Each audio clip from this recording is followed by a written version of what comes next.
I know that some of you all thought I wasn't going to be live because I thought I wasn't going to be live, but I ended up having to switch some things around. So I am going to be live this morning.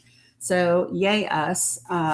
We've got a lot to talk about as usual, which I think is going to be the case pretty much from here until, I don't know, life changes and things aren't what they are, right? Good morning, Kiki. How are you? Good morning, folks. If you are, what's up, MG Brock? Hey, Melinda. What's up, Amy? Hey, Gia. Hey, Cam. What's up, Rachel? How is everyone? Y'all doing okay? As much as you can be. Good morning, Lonnie. Hey, Mel Gray. What's up, David? Sharon. Butters House. Good to see you. Slim Shady. Chris. Good to see you as well. Sharon. Sarah. Good to see everybody rolling up in here. If you are watching me anywhere other than TikTok, please make sure that you say hello in the chat or I will not be able to say hello back. And if you are watching me on Substack, I don't get to see your comments. So just know that I appreciate you and I'm glad that you are here. Good morning, Masani. What's up, folks? Y'all ready to get this thing rocking and rolling today? Because I am. Just for so that everybody knows. So today we are streaming on TikTok. We are streaming on Facebook, YouTube, Substack, Instagram, as well as Twitch. So we are in all the 5 places this morning. Good morning, Wes. Hello, coolest mom. Hey, Zoe. Glad to see you guys jumping up in here. I think TikTok might be mad at me. We shall see, right? Appreciate it. Hey, Javi Bration. What's up, Gregory? Celia B, good to see you. What's up, Can Mom? Hey, Diamond. Yeah, so folks, we're just getting started. I literally just hit Monday is already Mondaying. Yeah, that happened. What did I say, Cam? I don't even know what I said. Hey, good morning, Sue. What's up, KT House? Can somebody drop in the Discord that I'm live just because I had told everybody that I wasn't going to, but I ended up being able to shift my appointment to tomorrow. Yeah, I think so, Cam. Hey, good morning, Burke. Good morning. Nice to see you. It's all good. What's up, Zoe? Tis all good. It is happy 420. It is. I don't partake, but happy to those who do. Carla, I don't even know that 420 matters anymore. I think 420 is just a day in most people's lives at this point. Good morning, Carla. Hey, Tech Lady. Good to see you. What's up, Beach Bum Wannabe? Hey, Yvette. Good to see you. Hey, Jen Vet. Good to see you as well. Oh, of course they gaslit you. Yeah, 100%. Good morning, K-Dan. Hey, Karen. Yeah, we're going to, so listen, I'm being very specific this morning. Well, I'm being very general, right? Oh, 420 is Mary Jane Day. That's what it is. I don't know where I put my necklace and I keep reaching for it and it is not there. So listen, so can we just be honest is kind of the title of today's live, because I feel like we really need to have a truth bomb moment about where we are and kind of what is and what isn't happening. I'm tired of being gaslit about this thing in Iran. And so we're going to talk about that. Hey, Matt. And then the other thing that I want to do is just say, listen, if you support the war in Iran, if you support this administration, or if you support Israel, then feel free to request up. Matter of fact, that reminds me, I need to drop this link in the chat. And if somebody can grab that link and throw it into the chat on Facebook, that would be amazing. It automatically went to YouTube and it automatically went to Twitch. It does not, for whatever reason, show up on Facebook or IG Live, which is fine. But I just want people that are on Facebook to have the opportunity to join if you would like. Some of you all seem to have a lot to say in my comments and in the threads, but you very rarely decide, that you want to tune in or even have a chat face to face. But I definitely want to give you that opportunity. Good morning, Daryl. Good to see you. Hey, Eric. Appreciate you, friend. So yeah, I have the word support twice. I do. Thank you, Carla. Girl, you always be catching the shit because I do not. Life be lifing over here. And I bet that's, yeah, it is definitely, listen, Monday was Mondaying from the beginning. So let me just tell you guys. So this morning, Mila, I told Mila, I said, pick out whatever you guys want to watch while I do your hair and you get ready for school. And so I give her the remote and I go to find clothes and Mila is looking. And we have been watching in the mornings, we've been watching Avatar, what is it, The Last Airbender, right? So when she kept, I said, what, do you want to watch Avatar? She said, yes. Keep in mind, y'all, she just turned 5. She can't read yet. And so she is going through and she's looking for the shows. And so, so I go to get their clothes, and all of a sudden, I hear Bella go. Well, what do you want to watch then? And I'm like, what in the hell just happened, right? And I come out and I'm like, Bella, why are you screaming at Mila? And Mila is crying. Namaste, Lynn. And I'm like, what is going on? And Bella was like, she said Avatar. And so here's the deal. So I type in Avatar and it brings up a show because Mila kept saying the one with the girl.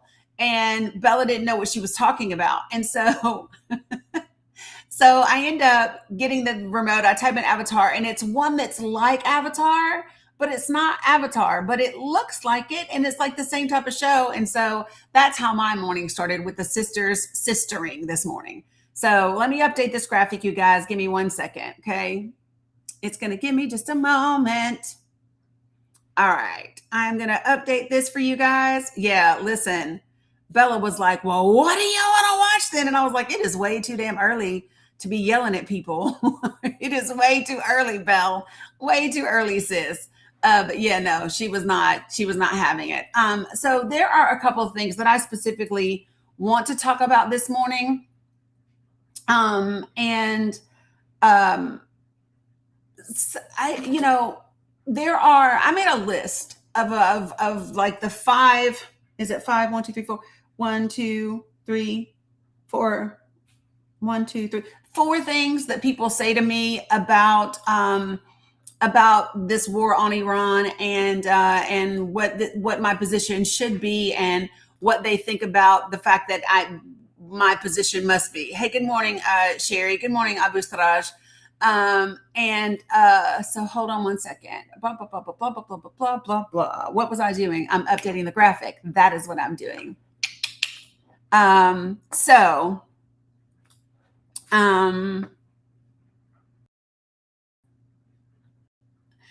might be what it is. Matt. Good morning, Tara. Good morning. You came from TikTok over to Twitch. Sweet. Love that. Today's the first day streaming on Switch. So we'll see how it goes. Good morning, Marilyn, Tara Love, Matt, Daryl. Good to see everybody. I'm going to switch out this graphic so that I don't have the word support twice. That would be amazing, right? And then we're going to dive in. So let me just say this, folks. One of the things that people keep saying to me, yep, I fixed it. I'm doing it on there too. I had to update it over there and then I updated it over here. Over here first and then over there. All right. So did we drop the chat? Did we drop the link anywhere on Facebook so that if people want to join, they can? If not, I can do it. Happy to do it. Let me do this. I'm going to do this real quick and then we're going to get to popping. We're going to get things rocking and a rolling. How's that sound? All right. So listen, folks, it is not that I don't want people who agree with me to join the panel today. Good morning, Katsmandu. You're more than welcome to. It is just also that I am specifically wanting folks that we can have a real moment of clarity and honesty and just facts, right? So, last week, there are still people posting about this shit. To join the panel, click this link. All right, Facebook, I just put the link to join the panel, like as a guest, in the chat. So if you want to do that, you're more than welcome to. All right, so we are ready to rock and roll this morning. So I definitely want to talk about 4 things before we dive into everything else. Okay. Good morning, Penny GF. So um, Jules, bring her on. Bring her on. Be more than happy to. Good morning, just me. All right. All right. So one of the things that I hear from people a lot on this thing with Iran is so I'm going to give you an example. NBC News had posted this article, like this social media thing. You guys heard me talk about this before, right? And when they did it, they just said the war in Iran has cost $28 billion, and then they listed different things that money could have been used for in the United States of America. And so all I did was screenshot their post, and then I just updated it to say I marked out the war on Iran, and then I marked it out to put the president, right? Oh, I have, Tracy. I definitely have. Good morning. And so I swear to God, I don't think that people pay attention, because I literally had somebody say, well, you just made up a list of things. Do you not know what a damn screenshot is? I did not make up a list of things. This is NBC News. It literally says NBC News at the top. Do you bother to read before you type? Like, it just is amazing to me how many people just want to pop off in the comments without taking notice of absolutely anything else that's been said. Like, if you're going to pop off at the mouth, at least be accurate or know what you're talking about, right? Good morning, 2409. Be safe driving, right? But so then this guy says this to me, and this is one that I hear a lot.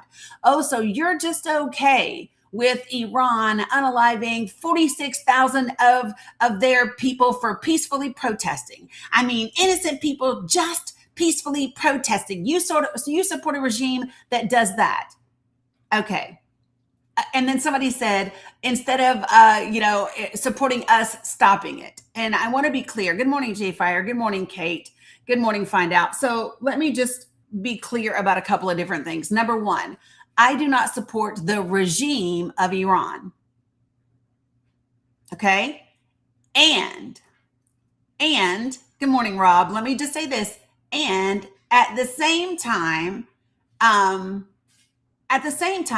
do not support the United States of America and what we are doing in Iran. Okay? I can do more than one thing at a time. And just because I am against what the United States of America is doing does not mean that I am for what the regime in Iran has done, right? And so, by the way, first, let's just be clear. The number is not 46,000. It's not 30-some thousand. It's not 46,000. It's not 60-some thousand. I don't care what the president of the United States says. It is not any of those numbers. It is still in the thousands. Don't get me wrong. It is 7,000. And yes, that's horrible. And let me also say this. Do not act like you give a damn. Do not act like you give a damn about lives in the Middle East. Don't act like you give a shit about innocent people in the Middle East, because if you did, if this president did, if this country did, we would not still be funding and equipping and arming the state of Israel while they kill 75,000 Gazans, with almost 30,000 of them being children.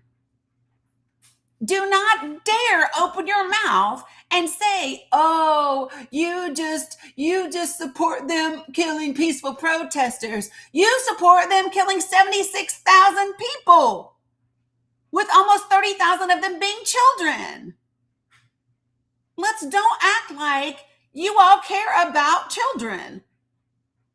And can we please not act like y'all have ever given a damn about Black and brown lives, not here or in the Middle East? Because if you cared about Black and brown lives, you'd stop with the Islamophobia, wouldn't you? Wouldn't you? If you care so much about Iranian people, wouldn't you stop with the Islamophobia? Well, listen, if you want to get up here and talk about it, let's talk about it.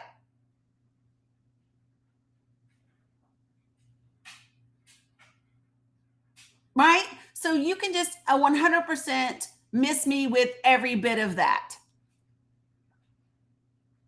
Listen, I just said, if you want to talk about it, come on. I can have a respectful conversation with you. Can you have a respectful conversation with me? I literally sent you an invitation. If you would like to join me and talk about right or wrong, you support Israel, then let's talk about it. I even put the big box up there for you.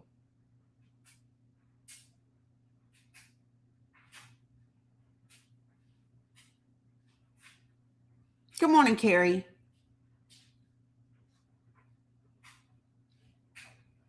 Yeah, so here's what's so strange to me. What is so strange to me is when, of course, your team comment section. I don't expect anything different. Let me just say this to you. Listen, am I surprised that you want to stay in the comment section? Of course I'm not. Of course I'm not. You just want to be behind your keyboard where you can say whatever you want to say and not be held accountable for the things coming out of your mouth.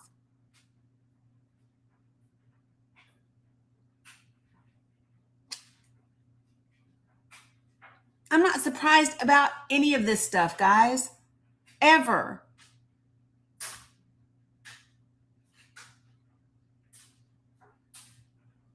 So, it is what it is. Hold on for a second. I need to get this cord. I forgot my cord from my phone, y'all.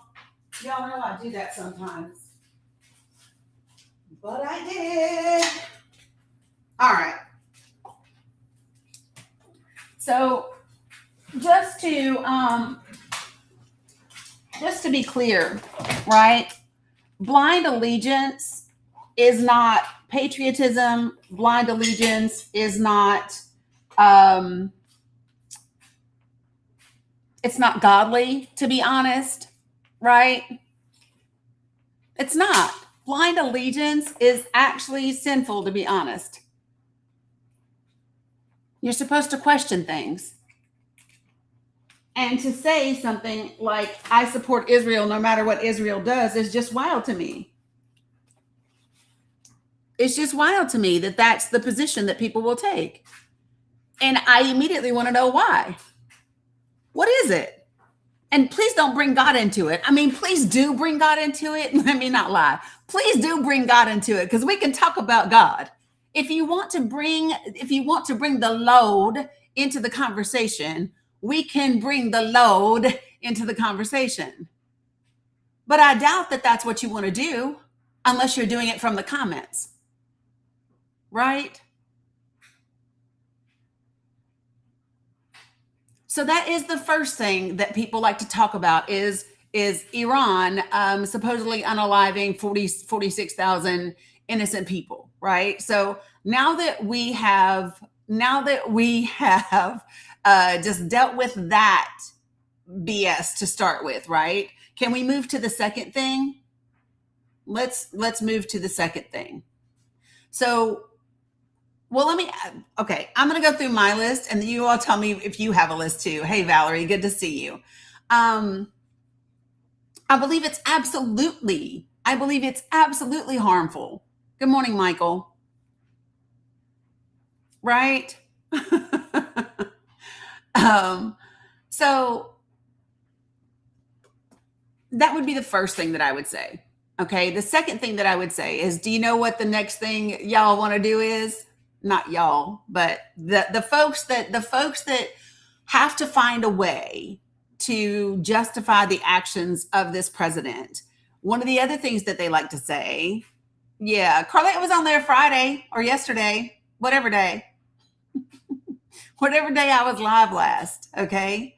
But the next thing that people like to say is this: well, Iran unalives people for being gay. They unalive LGBTQIA people.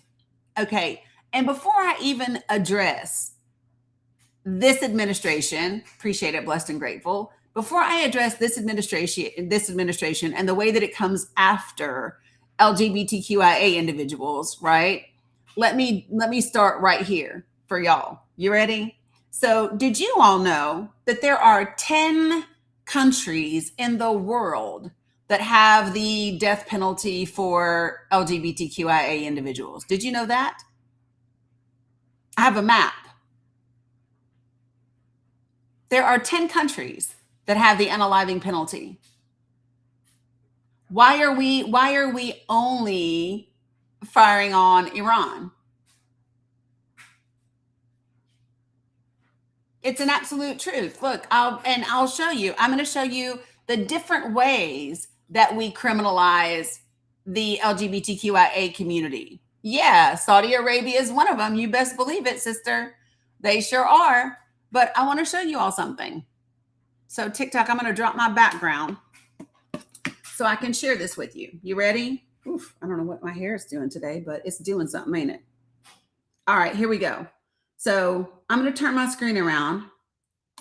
And this is a map of just countries that flat out criminalize LGBTQIA individuals. This is criminalization, right?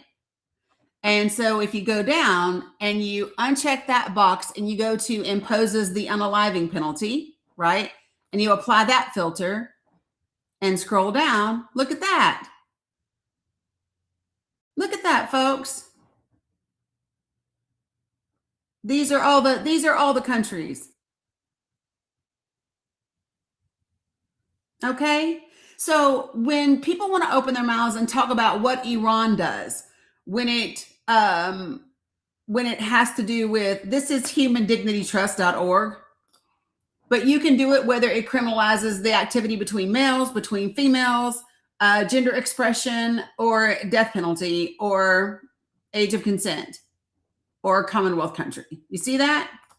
So if I just take this one off and I apply these filters, these are the countries that have laws that criminalize being a member of the LGBTQIA community. Those are all the countries. Yeah, it's humandignitytrust.org.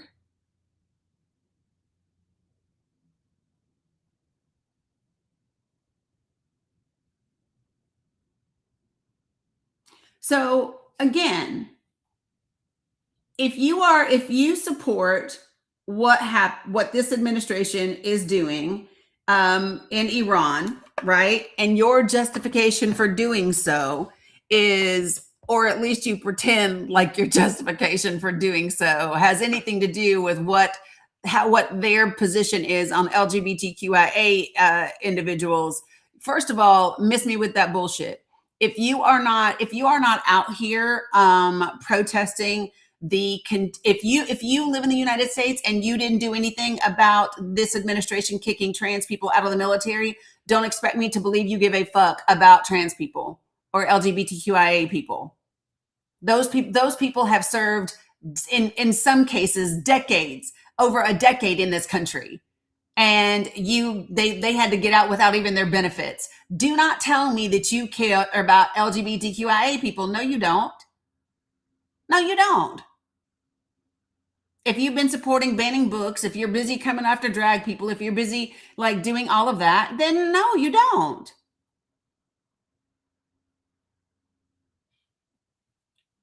My name is not Boo, Chad. My name is Dani. Use my name, please. Be respectful. You don't know me, right? So when you don't know someone, the respectful thing to do is to call them by their names.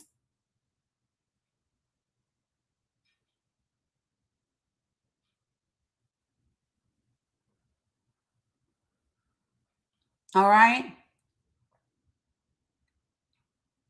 So that's the bottom line. And just for the record, Chad, nobody's talking about being special. We're talking about people getting the rights and the benefits that they earned in service to their country, Chad. That's what we're talking about. That's not special. That's not special. All right? That's just expecting the rights that they earned. Of course, there's nothing to debate, Chad. I do not expect you to be able to join this panel and have a respectful conversation. I don't expect that. That would be expecting too much. I have zero expectations from people like you.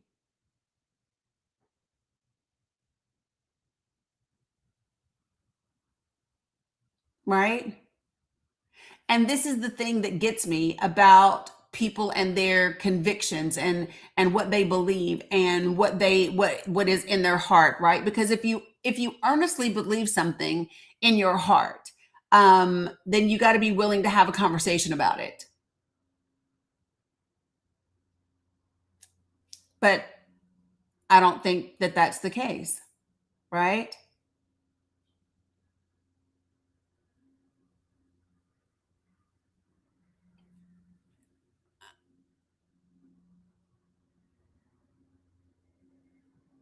I don't care what you are. I don't think anybody asks you if you think you look handsome or the melanin level in your skin. I don't think anybody asks you that. And I would think that you calling yourself handsome is like it's subjective. I'm glad that you think you are. I'm glad that you think you are. Right? Hold on to that self confidence, Chad. Hold on to it. Chad, again, don't call people in here boo. Nobody in here knows you. Do not call anyone in here boo. Nobody in here is your boo. I don't know if you're aware, but you are on TikTok, not Tinder. You're on TikTok, not Tinder.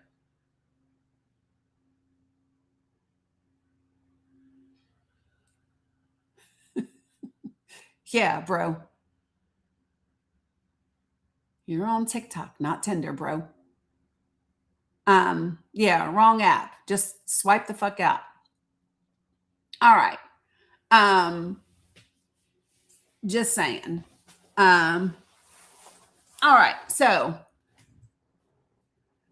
oh yeah, Carrie, Chad isn't going to answer a question like that. I can just tell you that for sure. He's not going to answer a question like that. It would require like empathy or critical thinking, and all of those things. And I think that would be too many things for him to put together. You guys don't engage with chat. Don't engage with chat anymore. Okay. All right. So we have covered two things that we have covered so far. Okay. This idea, well, three things technically. Good morning, Birdie, right? Three things technically. Number one, this thought process or this belief that all of a sudden, that if you are against what the United States of America is doing in Iran, right? Then all of a sudden that means that you support the Iranian regime, which is not. Good morning, Kathy. Those two things are not, they are not the same thing together, right? So I can be against the things that and still respect the sovereignty and the independence of that regime. Yeah, it's up here. We're right now we're discussing the war in Iran, right? So it's the war in Iran, this administration, and Israel. Those are the three things. Good morning, Rudin. All right. So next, we have also talked about LGBTQIA individuals and this thought that people are saying, oh, well, what about Iran? Iran does this to gay people, right? Miss me with that, right? There are plenty of things that the United States of America is doing to take away and minimize and dehumanize the LGBTQIA community. So if you are not standing up for those people right here in the United States of America, do not expect for me to believe that you give a shit about them in other countries, because you don't. Okay? You don't. Third, and this one is really kind of interesting for people. Are you ready? So check this out. So this was the other one that I heard about. You support that regime, and they legalize child marriage. They marry children. Hold on.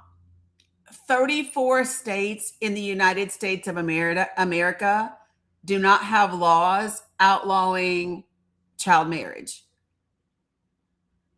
34 states in the United States of America allow child marriage.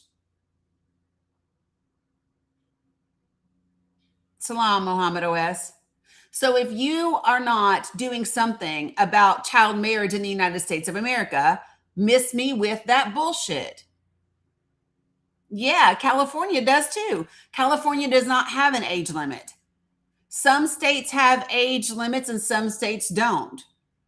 And age of consent is different than allowing marriage. And so there's a whole map. I'm all about the maps, y'all. I'm all about the maps. I'm all about the maps. So let me pull. Is this one? Yes. This one is about child marriage legislation. And when I pull this up, if the state is in purple, that means that they have strong legislation that prevents child marriage, right? Yep, I'm the map, I'm the map, I'm the map, I'm the map, I'm the map. Yes.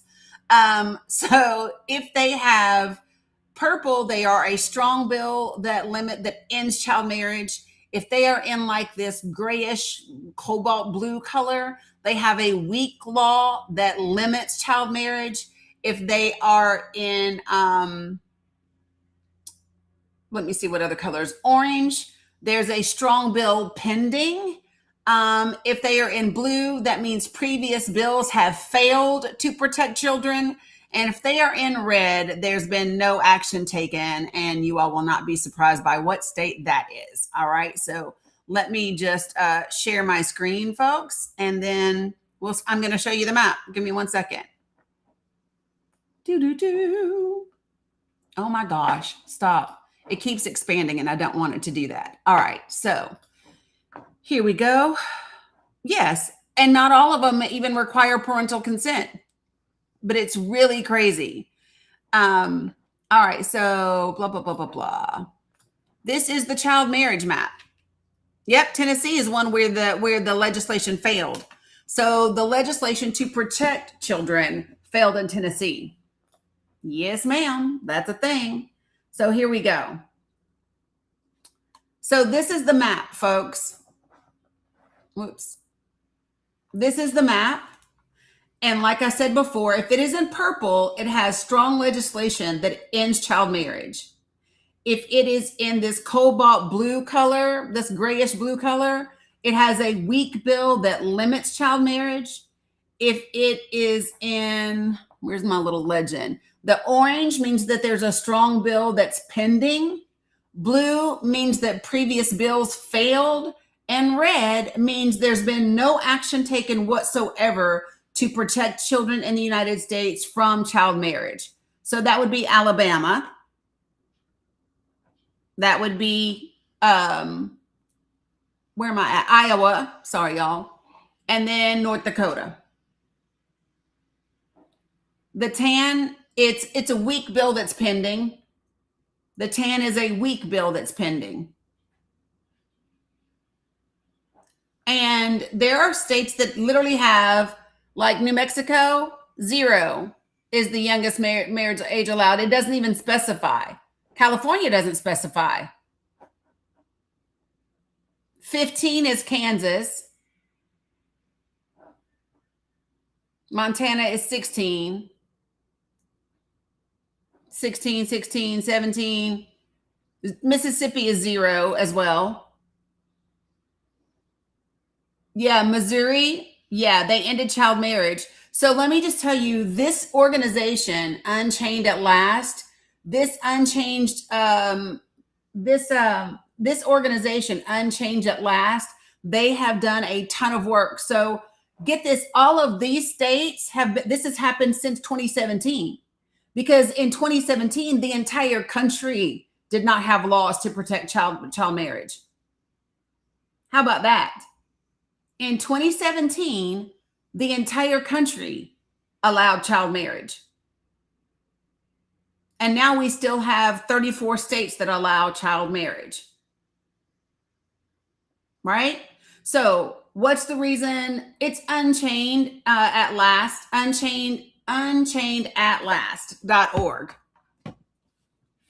So far, just to recap what we've talked about today, okay? The blue means that they have previous bills have failed. That's what the blue means. Okay? All right. So, Suzanne, so these maps are not mine. They belong to the organizations, but I have a link tree and I'm putting these links in that link tree. So if you're watching me on Facebook, if you go to my About section, there's a link to my link tree and you will find these will be up here along with a plethora of them that already exist. Good morning, Mary Esther. Good morning, Mama. Yeah. So what am I pointing out, and why am I pointing out these things? Because I don't like the hypocrisy and the things that people are using to justify actions from an administration that shouldn't happen. They shouldn't have happened because, number one, this is illegal. And I've gone over this before, but I want to go over it one more time. Okay. Just to be clear, when we talk about the War Powers Act, right? Everybody always skips to the part where it says that the president has to notify Congress within 48 hours of doing an action, and that he has up to 60 days before Congress has to approve it. Everybody always skips to that part. That part is Section 4 of the War Powers Act. But people skip over Section 3.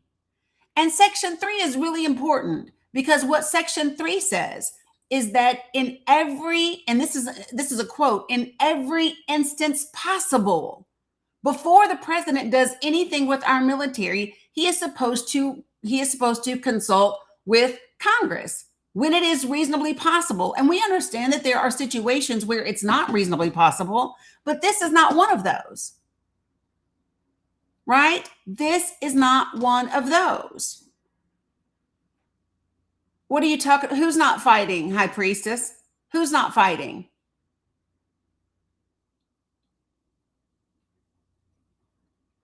Because if you're talking about our military, you would be incorrect.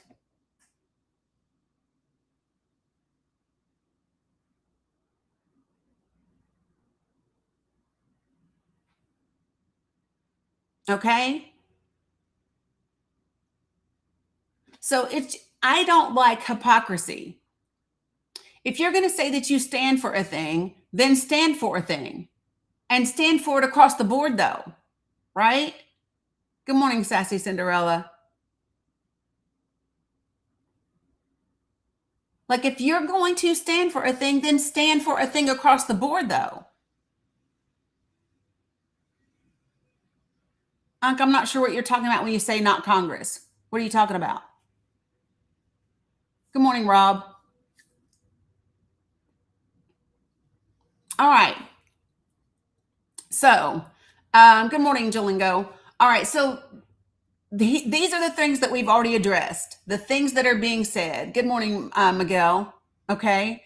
There are 3 things that we've already addressed. Number 1 is when, so Unc, what I would like for you to do is go read the War Powers Act, and you can go read Section 3. After you go read Section 3, then you can come talk to me about what it says.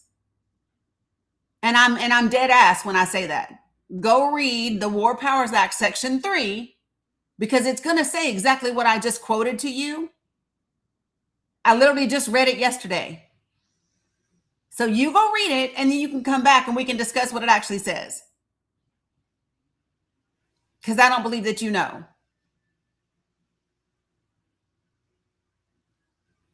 All right. So, right, exactly, Kathy. And Congress can stop funding it. Okay, but the things that people cannot say to me, number 1, is do not say to me, oh, well, if you're against what the United States of America is doing in Iran, then that means you support the Iranian regime. No, it doesn't.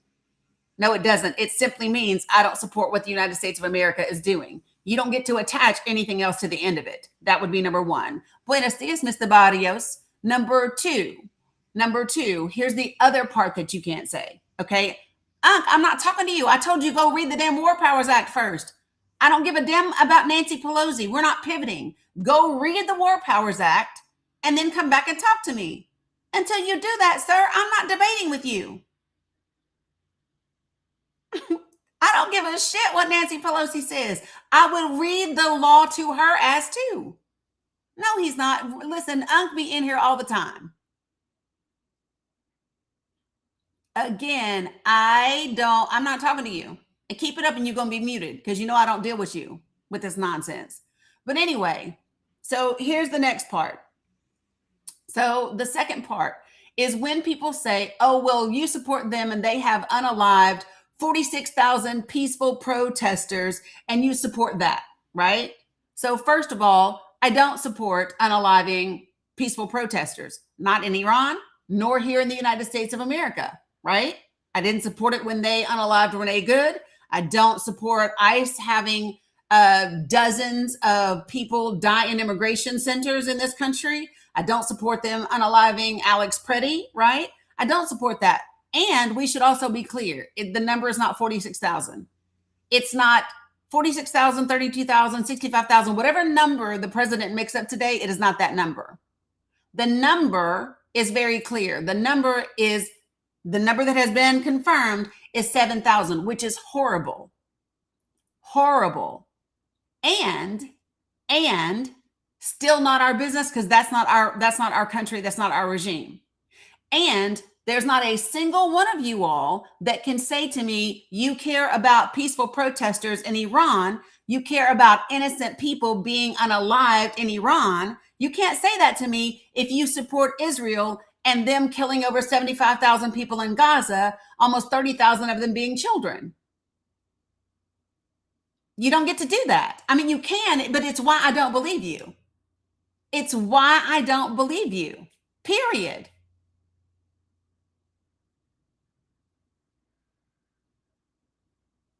Number 3, don't act like you care what Iran's laws are regarding LGBTQIA people, right?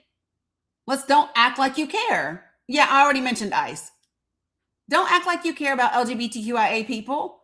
Have you protected the trans people that got kicked out of the military and didn't get their retirement and didn't get their benefits? Do you care about those people? Do you care about LGBTQIA people who can no longer travel because of their passport? Do you care about LGBTQIA people at all? No, if you're not defending those people in this country, I don't believe you. And there are 10 other countries in the Middle East that have the death penalty for LGBTQIA people.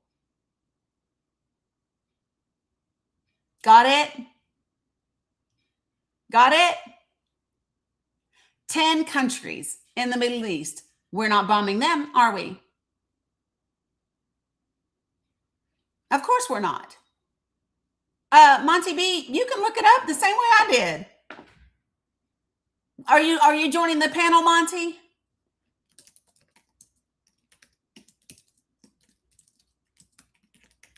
Are you joining the panel, Monty? Yes or no? Are you joining the panel, Monty? Yeah, I did, Candy. I did.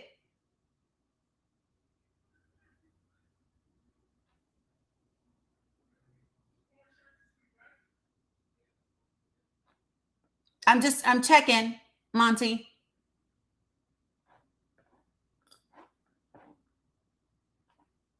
Whoop. Don't talk to Unc, y'all. He likes to distract.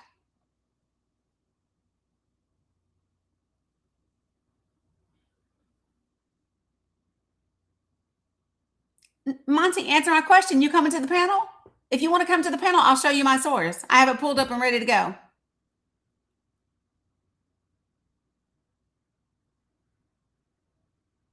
You coming, Monty?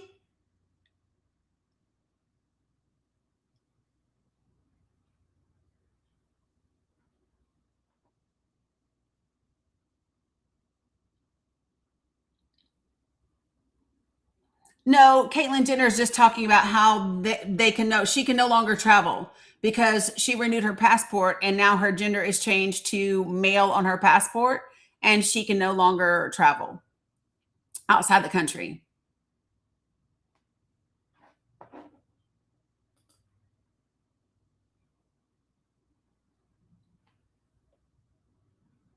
Yep, I don't see Monty. Good morning, Irvette. Yeah, she supported the Trump administration. No, this is not how it works, Monty. You can bring yourself up here or not.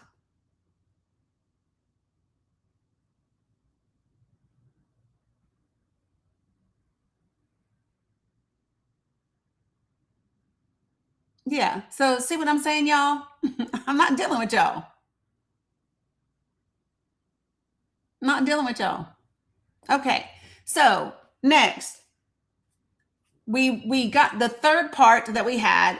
So haha, don't type in all caps and do not spam the comments. Okay. Those are the four guidelines. There are four guidelines I ask for in this space. Be respectful. Don't use slurs. Don't spam my comments, which means don't say the same thing over and over again. And number four is don't type in all caps. Why? Because all caps are reserved for my moderators. And then I have folks who follow me that are part of this community that are vision impaired. And all caps are reserved for those individuals. Okay? So just be respectful. Got it? I think that was Monty that was being transphobic, Cam, to be frank, to be honest. Okay. All right. Next, when they also talk about Iran and they talk about Iran, oh, well, they support people marrying children. The United States of America does as well. 34 states in this country allow child marriage. And all of them did until after 2017. No worries. Okay. Perfect. All right. So I think, oh, and this would be my last one. I had four things that I wanted to cover about Iran. Okay. Can you come up for what, Kay? For what exactly?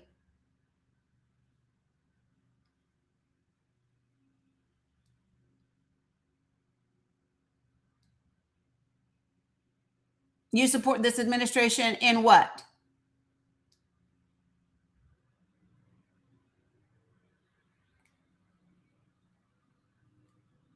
For those of y'all who are wondering, Unc is not new to this space. Yeah, he did too. Yeah, Unc did too. I know, Sandy. You know, Kenneth is here all the time. No, I just asked you. You support this administration. It says request up. It doesn't say you get to be allowed. So do you see what the prompt says? It says if you support the war in Iran, this administration, or Israel, please request up. It does not say you automatically get to come up. That's not what it says. It says request. Good morning, Cindy. So I just ask you, you support this administration in what? In what way? What is it in this administration that you support that you would like to discuss? Y'all, I done told you, stop talking to Unc. Good morning, Lisa. Well, then no, because that's too broad, right? We have to be specific about what we're going to talk about. So, yeah, I support everything is not specific enough for you to join the panel. You have to have a subject matter that you want to discuss. Good morning, Jennifer. So, if you don't have a specific subject matter, then no. Unc, your ass has not gone to read the War Powers Act, period.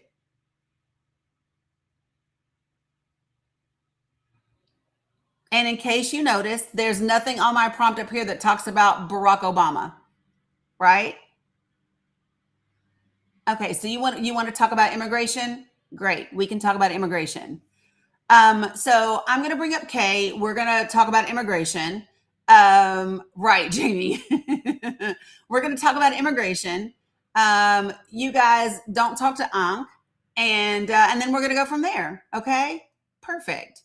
See, this is how we manage a room and manage a space. So why do you support So female hold on, Kay. That's not how the panel works. That's not how the panel works. Okay. So Kay, you said that you support this administration's immigration policy, right? So can you share with me what specifically in this immigration policy that you would like to discuss? Yeah, I want to discuss how I want Trump I want Trump to stop doing a half-ass job on immigration. Oh, I'm sorry, I'm not no cussing. I want Trump to stop doing a half-behind job on immigration, and I want him to get these people out of the country like he promised. Okay, so Kay, but that's not a policy. I didn't ask what you wanted, right? You said that you support the Trump administration's immigration policy. So I'm asking you, what is the immigration policy? Yeah, I didn't mean to say immigration policy because he's clearly doing a half behind job on. He's clearly doing, but I support what he said he was going to do, and he's half-assing it. So I need him to turn it up because I want these people need to get out of our country. Yeah. Okay. I mean, you're entitled to that opinion. These illegal aliens. Again, you're entitled to your opinion. But the thing is, you said you supported this administration, but you don't. I do support this administration. Well, you don't. You just told me that he's doing a half-assed job, so you don't support his position on immigration. I might not agree with the way things are turning out, but I would vote for him again over Kamala Harris any day. Okay. I mean, you're entitled to that too. You can vote for whoever you want. I'll do it again. See, a lot of these people, they come over and say, I don't support you. I don't care. I'll vote for him again if it means we don't have Kamala Harris in power. I mean, Kay, I don't think that I asked you anything about Kamala Harris, did I? I said Kamala Harris. Did you hear me, Kay? Kay, do you understand that Kamala is not anywhere on the prompt? Yeah, we know. Okay, who's we? Are there more than you? I mean, because listen, Kay, if you are hearing voices, you can call 988, and if you believe that there are more of you inside you can call 988 and they will be happy to help you. Okay. And if you have a great day. So listen to me, folks, in the chat, he is saying things because he wants you to react to them. Do you understand that? Good morning, happy girl. He is saying things because he wants you to react. He wants you to react to him saying, my country. I don't give a fuck what he thinks. He can think it's his all he wants to. It ain't. Right? When I didn't react to that, then it was whatever else he said. And when I didn't react to that, then he wanted to say something about Kamala Harris. Like, listen, I'm not, he can feel however the fuck he wants. I don't care how he feels. I didn't ask him that. I specifically asked him about immigration policy. And if you don't know what immigration policy is, if you don't even know what the policy is, if you don't know anything about Title 42, if you don't know Title 8, if you don't know Title 8, 1611, Title 8, 1325, 1326, 1158, if you don't know any of those things, you are probably not going to be able to have a discussion with me about immigration unless you want to learn about those things. And if you want to learn about those things, then I'm happy to share that with you. Right? I don't have time for children. Like, the reason Unk's ass is getting ignored by me right now is because he keeps in the comments wanting to talk about Barack Obama. That's not the subject of the conversation. I'm living in the present moment. I said what I needed to say about Barack Obama when Barack Obama was in office. He's not in office. The man hasn't been in office for a damn decade. I am here to talk currently about what is happening in the United States of America.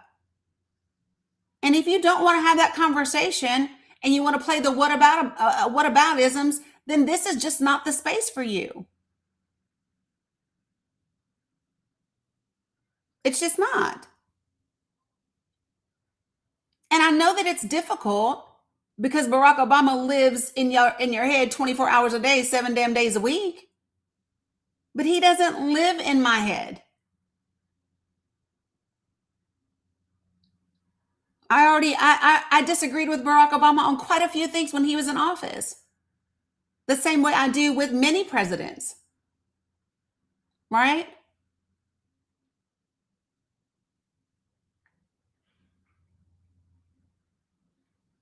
Right, Red Hot, 100%. And I only went in that live because Sylvia asked me there. right? So it's just really important, folks, that you either get serious about the conversation. All right, Nader, you either get serious about what's happening in the country or don't be surprised when things go awry, continue to go awry, because they already are quite a bit.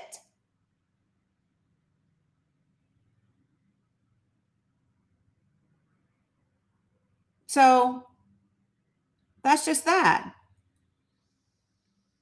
And the last point that I will make about what folks are saying in response to Iran is, well, they wake up every day screaming death to America. Well, first of all, I believe in free speech, even for people who do not live in my country. Good morning, Abu Binks. Right? So I believe in free speech, period. And what I know is that what Iran doesn't do and hasn't done is target, invade, or attack Middle Eastern countries without being targeted first. There's one country in the Middle East that continues to attack its neighbors, and that's Israel. There's one country in the Middle East that refuses to publicly acknowledge what everybody knows, that they have nukes. That's Israel. There's one country in the Middle East that has nukes and doesn't allow independent inspectors. That's Israel. So the reality is I really don't want to hear what anybody else has to say about nukes and whatever people say, because first of all, free speech, and second, hold Israel accountable. Right? And so, for me, it's just that simple.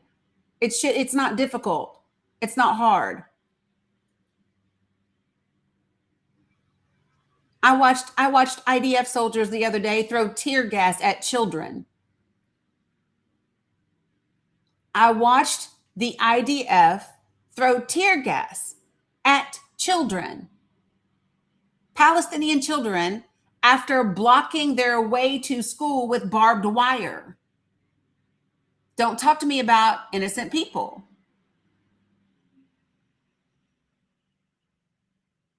Right? Don't expect me to believe that you give a damn about innocent lives in Iran, because you haven't given a damn about innocent Palestinian lives ever, but especially in the last 2 years. And that's when almost 30,000 children were unalived. So you can't tell me that you care about innocent lives. No, you don't.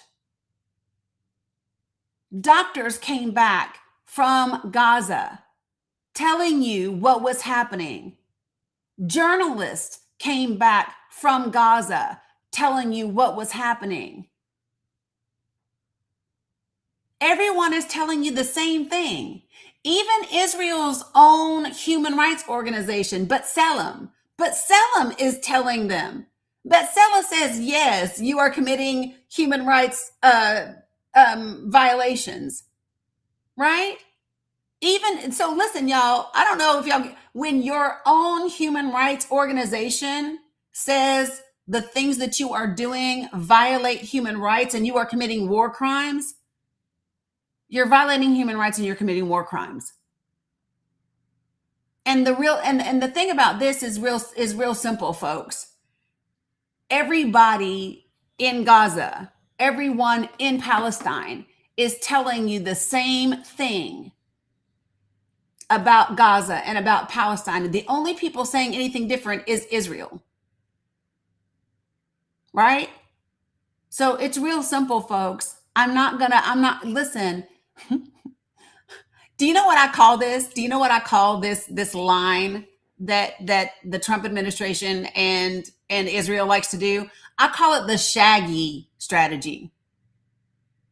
Do y'all know what I'm talking about? Here, I'm gonna show it to y'all real quick, because y'all know I'm a music girl, and music tends to represent what I'm feeling and thinking in a great way, right? And so here it is. I call this the shaggy strategy. Are you ready?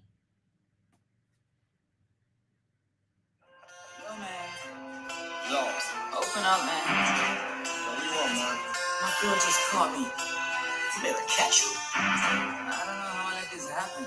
But who? The girl next door, you know? I don't know what to do. Say it wasn't you. All right. Honey came in and she got me red-handed, creepy with the This is what they do. Picture this, we was both, but hey, banging on the bathroom. How could this I is their strategy. Just say it wasn't you, all this time she was standing there, right? and I took her eyes off me. So this is the part that, right, it wasn't me. And what's crazy is there are people going, oh no, Israel didn't do that. Really? Of course they did. Of course they did. This is literally what I call it the Shaggy strategy. You all don't believe that the Hannibal, what am I trying to say, y'all? Hella, a la shack shack. The Hannibal directive, you all want to act like that's not a real thing? Of course it is. Of course it is. There are literally former IDF soldiers telling the truth about what they were instructed to do, the things that they did. If you're not watching what's happening in the West Bank right now, you are really missing it. They are terrorizing Palestinians in the West Bank. Terrorizing them.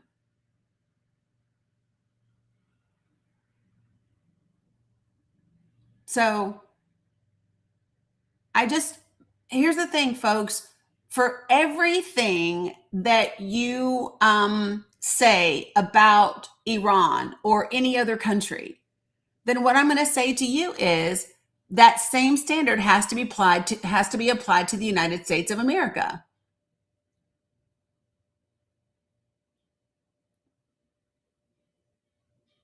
Are you looking at the United States of America by the same standards? Well, so Mourners, why don't you come up here and talk about it? I literally just sent you an invitation.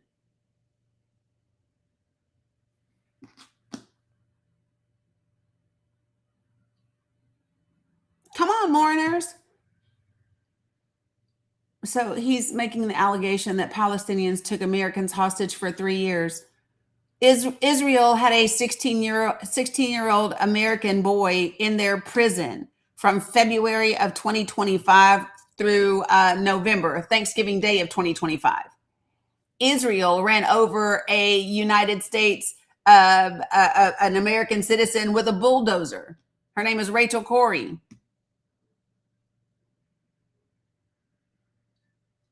Yeah. I didn't think you were going to come up here. They're trying really hard today. He's going to put in the chat, stolen valor. Man, miss me with that shit. Have you served? Nope.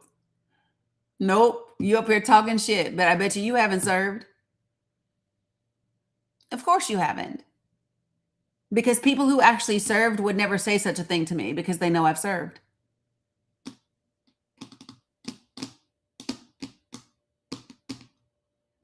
Yeah. You understand how that works? Probably not.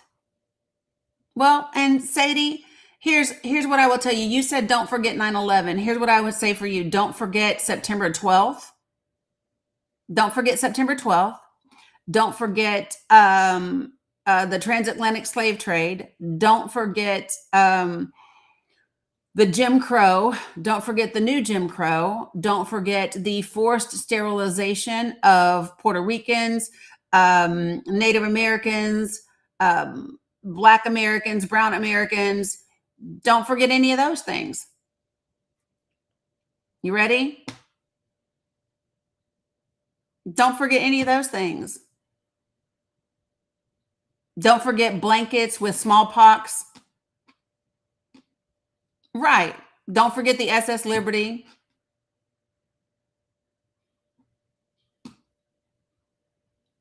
Yeah, you can miss me with it, people. You all are not going to listen. You all are not going to do any. See, listen, Flying Nana, they want you to argue. Listen, here, can I give you guys something real quick? Can I give you guys something right now? Okay. So let me just say this, you all. Okay. They're only saying things because they want you to argue with them about who it really was and who it really wasn't. I'm not going to argue with them about who it really was and who it really wasn't. What I'm going to say is, okay, then don't forget this and don't forget that and don't forget this and don't forget that. Period. You all have to stop playing right into their hands. They want you to argue with them. You let them trigger you.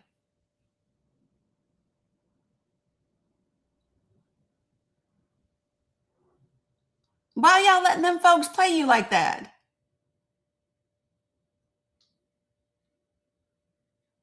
Right? So listen, Mourners is so clueless. He doesn't even know I'm not a Democrat.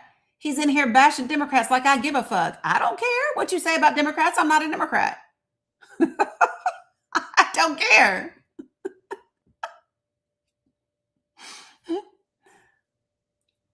Oh, I love that. Thanks, Francis. Like, yeah, not one of those either, Big. Can you define socialism? Can you define socialism?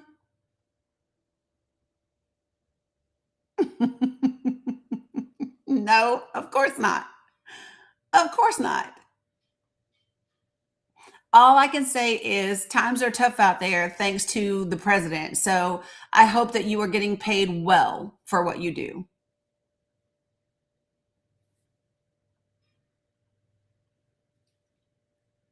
Yes, Chris, it's called the basic state law, the nation law. Hold on. It was passed in 2018. Hold on. Da-da-da. Yeah, so it's called Basic Law, Israel as the non-state of the Jewish people. So yes, they don't have the same rights as Jewish Israelis.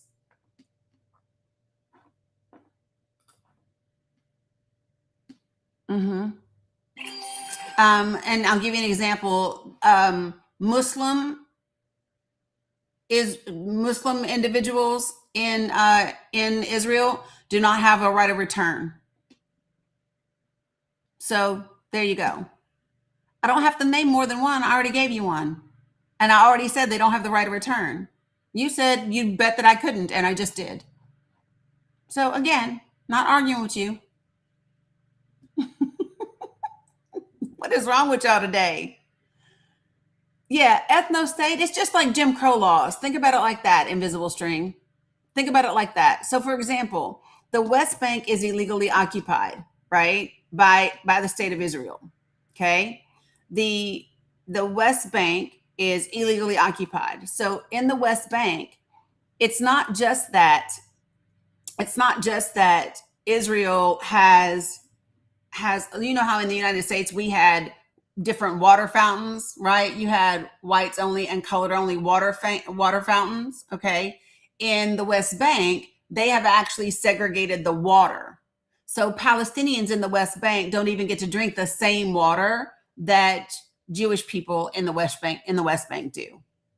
Israeli settlers have a completely different water system. Yeah. So Looks Max, can you let me know in the chat what do you want to talk about?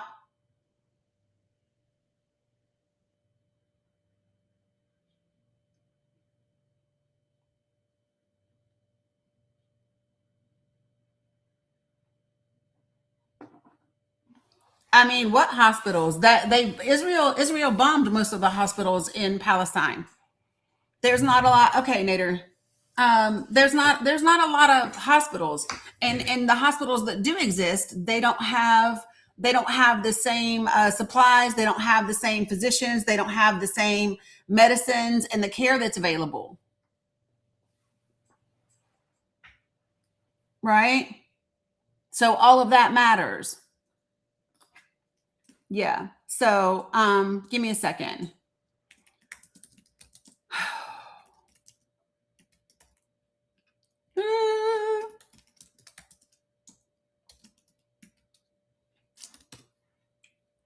All right. So,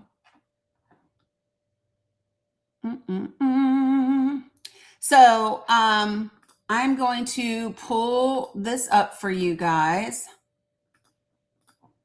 Give me 1 second.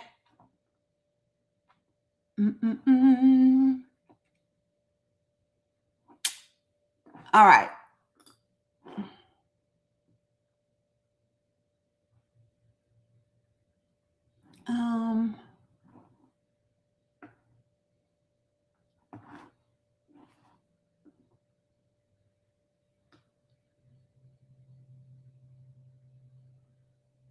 Okay, so I'm gonna show you this. This is an article from Amnesty International, and it was the fastest one I could pull up, but I'll show you.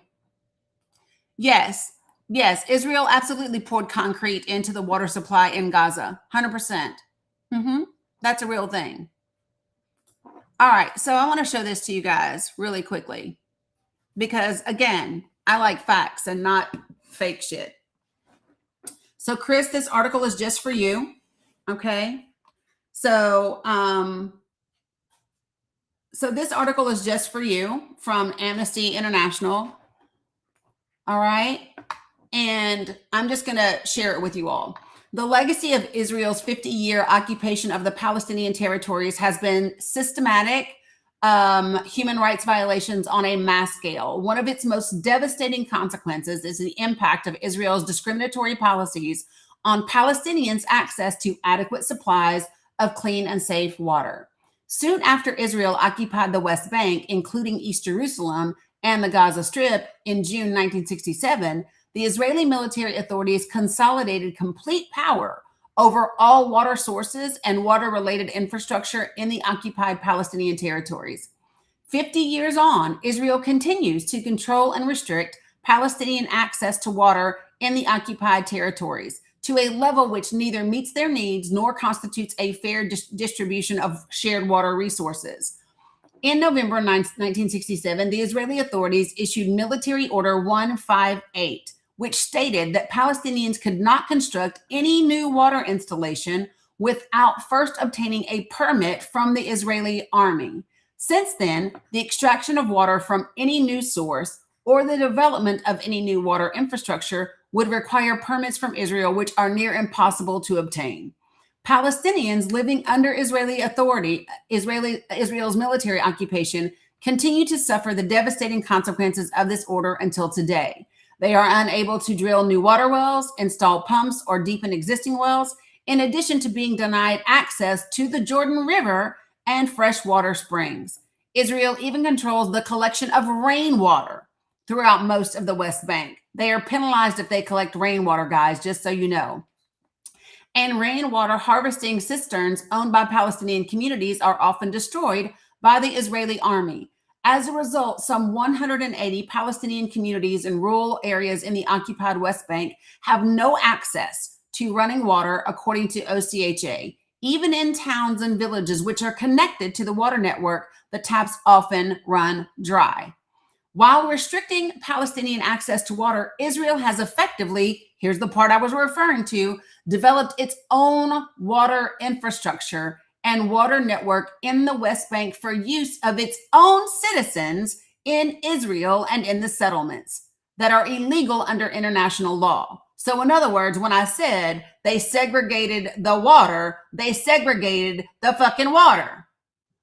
The Israeli state-owned water company, Mekorot, has systematically sunk wells and tapped springs in the occupied West Bank to supply its population, including those living in illegal settlements, with water for domestic, agricultural, and industrial purposes. While they do sell some water to Palestinian water utilities, the amount is determined by the Israeli authorities. As a result of continuous restrictions, many Palestinian communities in the West Bank have no choice but to purchase water brought in by trucks at much higher prices, ranging from $4 to $10 per cubic meter. In some of the poorest communities, water expenses can at times make up half of a family's monthly income. The Israeli authorities also restrict Palestinians' access to water by denying or restricting their access to large parts of the West Bank. Many parts of the West Bank have been declared, quote unquote, closed military areas, which Palestinians may not enter because they are close to Israeli settlements, close to roads used by Israeli settlers, used for Israeli military training, or protected by nature reserves. So I think I've read enough and given my source so that when I say without hesitation that Israel segregates its water, I would be correct. Any questions, Chris? Any questions at all? Oh, Suzanne, it's horrible. So they poured cement in the water supply and the sewage systems, all types of things. That is why right before the winter is the rainy season. It's cold and it's rainy in Palestine. And there were many, many people, including children, getting sick because in addition to rain in the streets, it was also sewage in the street. It was both of those things.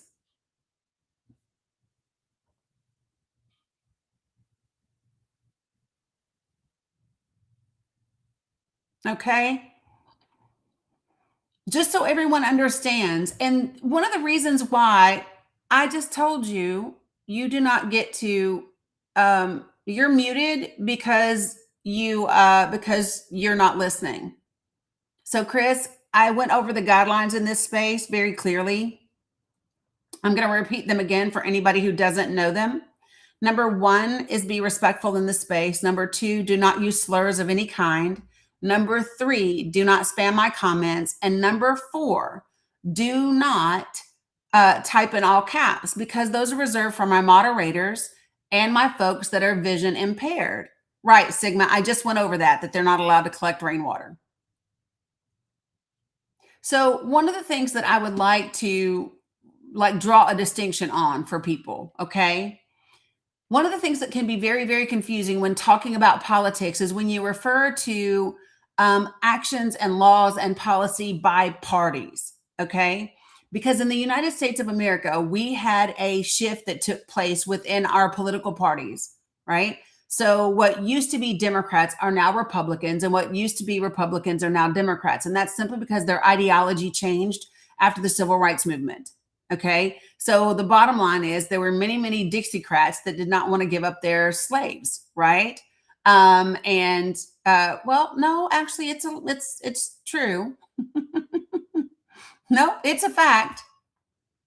Like it would be really helpful if you knew factual information.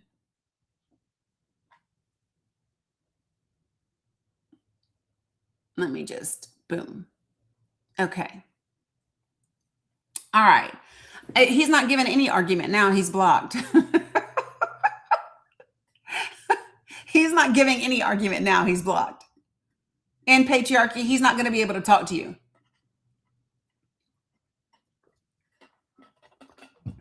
Yeah, folks, listen. I left them in there for way too long, right? And it was just because I wanted to give the factual information for people so that people knew. But I'll show you. Hold on. Oh my gosh.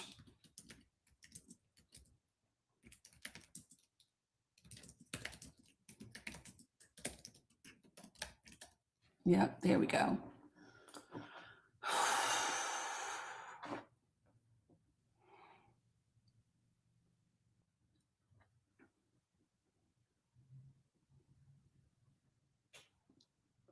There we go.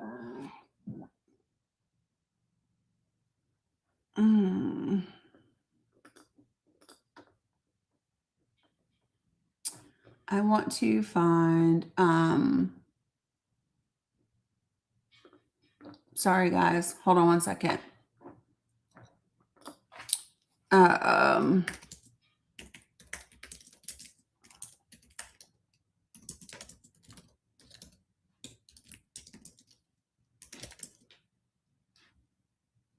Yeah.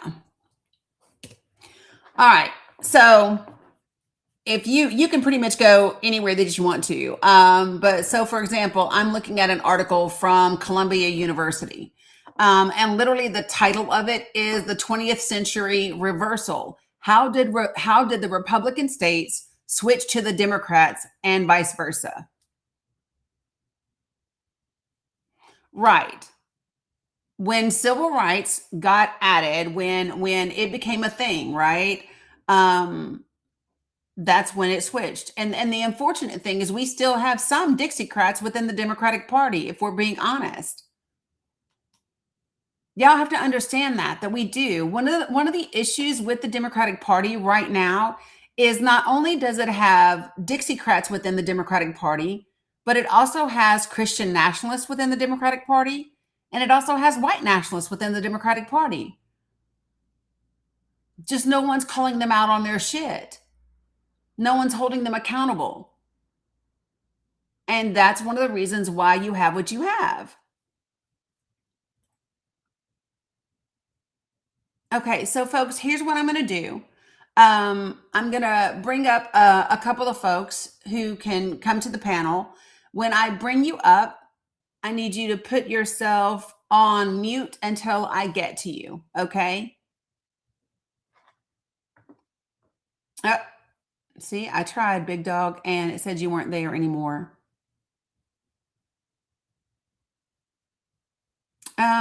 Yeah, that's not going to happen. I think, Looks Max, I think I asked you specifically what you wanted to talk about, and I don't recall seeing your comments.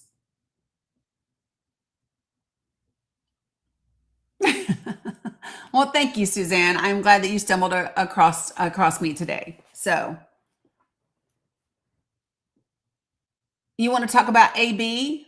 It's not on the topic today, but you can come back another day when we're talking about healthcare and AB.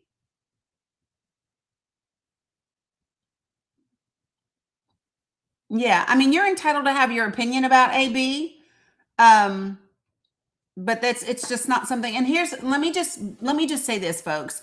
So when I talk about issues, okay, when I talk about issues, I'm not going to debate my opinion and your opinion. I'm going to talk about facts, right? And so just to be clear, the facts, yeah, Cam, the facts don't support that being against AB or enacting laws against AB actually makes the rate go down. As a matter of fact, the rate of ABs has slightly increased since the Dobbs decision happened in 2022. Right? So when people say, well, you should be anti-AB, well, first, that can be your belief. The reality is the policies don't support that. So here's an idea. If you want to reduce the number of ABs that women in the United States of America get, then here are some things that I would recommend. I would recommend paying people a livable wage. I would recommend regulating the housing industry and making more affordable housing available to people. I would recommend regulating grocery stores. Okay, I would especially the big box grocery stores that have illegal access to supply chains that are driving independent grocery stores out of business. I would recommend. Hey, Nance, good to see you. I would recommend having benefit programs actually be on par with the rate of inflation and the cost of living, right? And what it takes to actually feed families. Oh yeah, and universal childcare, universal health care, right? Yeah. If you did that, then yeah, you'd probably reduce the number of ABs. If we had universal health care and universal child care, yeah, the list is long, but I think that top 7 or 8, that would just about do it. That would just about do it. You know, you'd make a significant dent if you did just those things. Right? Right. Maternity leave, paternity leave, all of those things. So, that's the thing for me. People want to try to legislate what people do with their bodies and how they live and what their life is going to look like. And I just simply don't support that. I support autonomy over my own body and autonomy over my life, right? Um, but if you want something to happen, so for example, if you really and truly would like to reduce the crime rate, then reduce poverty. I bet you people wouldn't steal as much if they had the things that they need. Again, pay a livable wage, make housing affordable, regulate, vulture capitalist, private equity firms, get rid of those things, right? Along with universal health care, should be universal mental health care as well.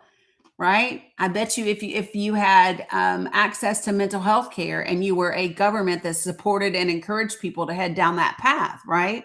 Then people would know how to manage their emotions better than taking a random action. But then if you did that, you might not make as much money because you wouldn't have as many episodes of Snapped and you wouldn't have as much First 48 and you wouldn't. So what this country likes to do is this country likes to capitalize on pain and suffering rather than spend money to eliminate pain and suffering. That's what we do. Like right now, one of the biggest industries that's growing in Ukraine and everywhere else is going to be what? Defense. It's defense. Drones, defense. How many more ways can we unalive people? Right? My shirt says unsubscribe because I believe in unsubscribe. I believe that we should unsubscribe from bullshit, like I did today with Chris and Kay and Moreno. Right? I think that we should absolutely subscribe to the places that we get benefit. I think that we should subscribe to people that pour into our lives and that edify us and that inform us and that, encourage us and inspire us. I think all of those are the places that we should absolutely subscribe to. And I think we should unsubscribe to anything that just creates more of the same.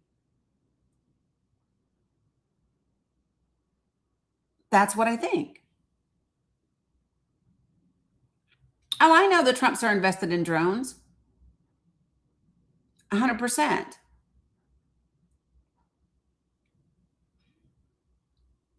Folks, it's not difficult. Good morning, Sandy. I didn't even see you get in here.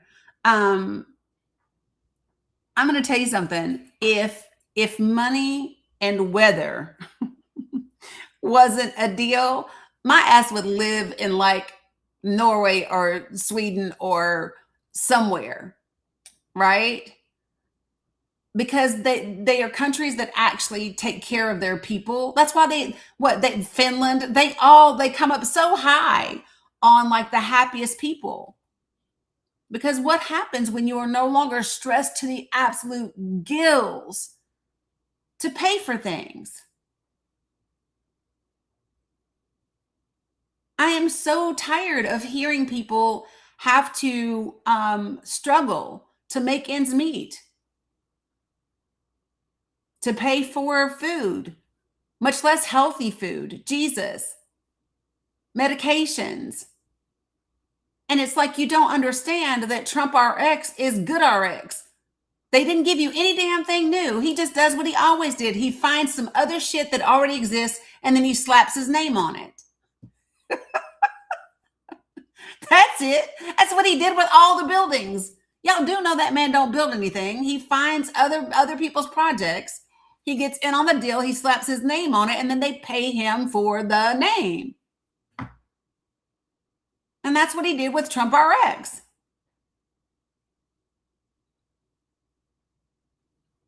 Yeah, Sacred CD said, "Can I repeat what I said about capitalizing on pain and suffering?" Yeah, that's what the United States of America does. Right?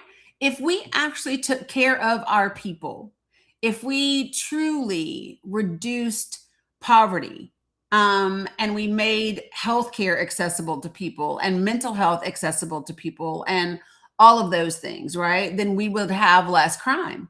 But then if we have less crime, we would lose money because why? Because we'd have fewer shows like the First 48. We'd have fewer episodes of Snapped. We'd have fewer, you know what I mean? And this country's just not about that. This country is more interested in how they can profit off of people's pain and trauma than they are in reducing pain and trauma.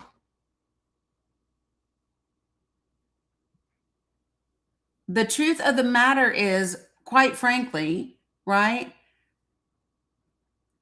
This country has been like, I think people have taken the term, that word capitalism, and they have taken it to mean money above all things, right? Profit above all things. Your shareholders are more important than your employees, right? Oh, thanks, blessed and grateful. And then we wouldn't have a for-profit prison system. Core Civic would be out of business. Right. Yeah, hell. Imagine if our government wanted $1.5 trillion for social programs. And do you want to know what's crazy, you all? This is what this country has yet to figure out. This is what this country has yet to figure out, you guys. If this country, Core Civic, that's the for-profit prison system and the correction system. Core Civic is also involved in your ICE detention centers. But so listen, follow me this, you guys. If this country sought $1.5 trillion to invest into social programs instead of the defense budget, right? Even half of that.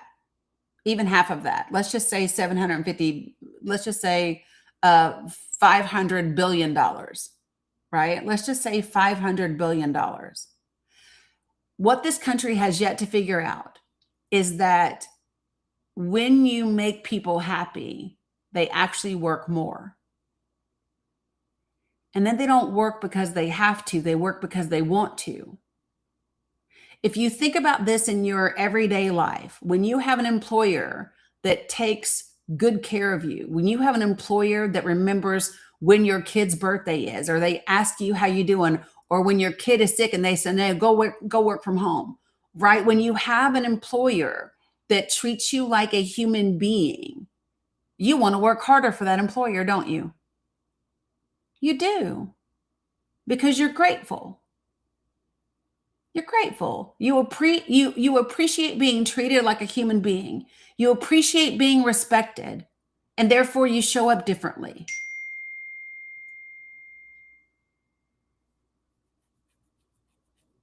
And that's the part that is, and this is the thing, right? What do I say all the time, y'all? In every workshop that I do, what do I say? People do not care how much you know until they know how much you care. These companies would make money hand over fist if they simply took care of their people. But what the United States of America does is we do it half-assed backwards. We don't take care of our people. We give all the money to the people that are already rich, and then we wonder why shit ain't working. You wonder why people don't have, I can tell y'all, so listen, it is absolutely wild that we don't understand. So Suzanne, I'm normally on weekdays, 10 a.m. to 2 p.m. Sometimes on the weekends, but just I pop up then. But normally weekdays, 10 a.m. to 2 p.m. What's up, Steph?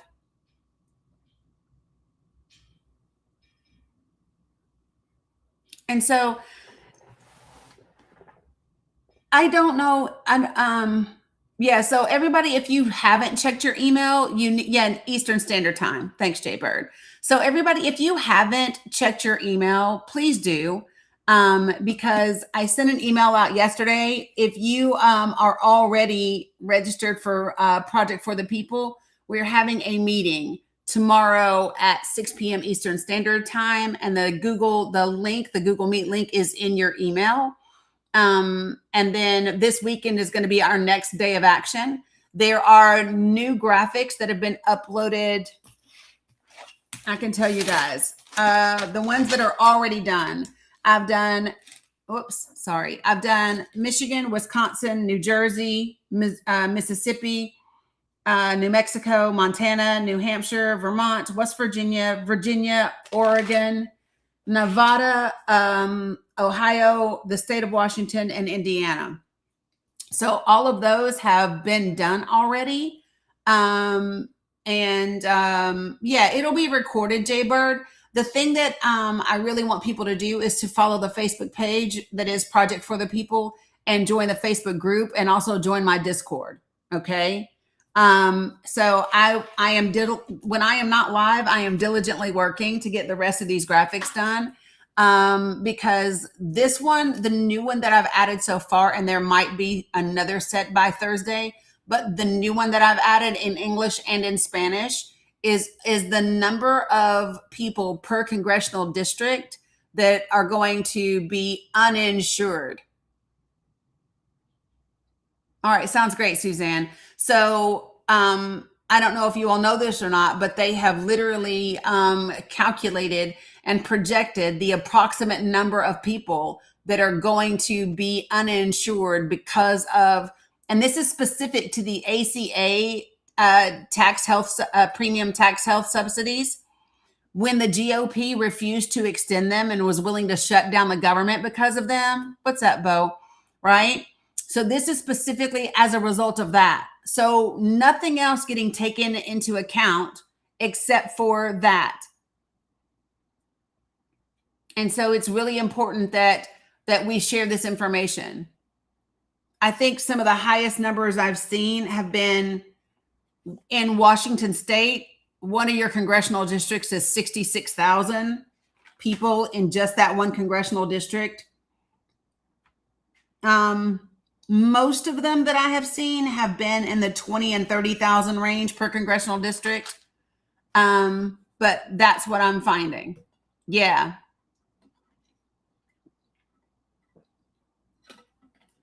So, check your promotional or spam folders. And you'll see the email. Sassy Cinderella, have you filled out the form that's in my link tree? It's at the top of the link tree. Bobby, did you mean to request up?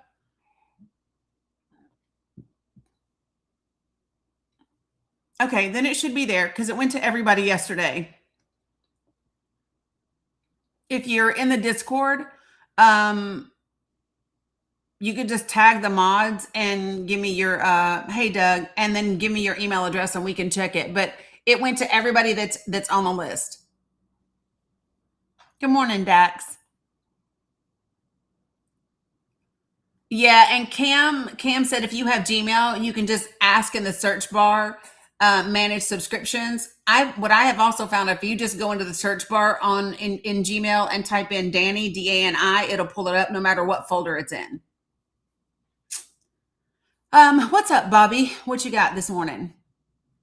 I used to work for a nonprofit called the Restaurant Opportunity Centers, and we did a lot of work for restaurant employees who were facing wage theft and discrimination and other things. And I just wanted to say that there are examples. There are companies out there. I was just trying to research them and I'm not able to find them at the moment. But back when I was doing this, I was able to find it. Search engines with AI is a lot different now and it's not pulling it up for me. But I know there are many examples of restaurants who pay their employees so well, better than you would think. I'm talking 3-figure income salaries in working in the restaurant industry. There are employers out there who do do, like you were saying, and that is what they find, that the people work harder for them, and that those businesses are like more successful. They show that what you're saying is exactly right, exactly true. Yeah. Like you don't have to be greedy, and you don't have to like try to get away with paying your employees the lowest wage possible. Right. And like lobbying the government to keep minimum wage low and to keep the tipped minimum wage, which was another thing that we really fought against. And what another thing that we were trying to change was to eliminate the tipped minimum wage. It leads to harassment and all kinds of wage theft and just lots of issues. And I won't bore people if you aren't interested in the restaurant industry. Yeah, it's a thing. And it just makes sense, and what's crazy is we tend to know this when it comes to animals. How do we train dogs? Positive reinforcement. But we don't do the same thing with human beings. Right. It's the craziest thing ever. They'll take advantage of you. No, they won't. No, they won't. Most people, and here's how I know that they won't, right? Have you ever seen what happens if you're out on the street and you give something to one person that is homeless and the other people around them don't have anything? They automatically share, right? They automatically share. And it's crazy. The people in this country that have the least tend to share the most.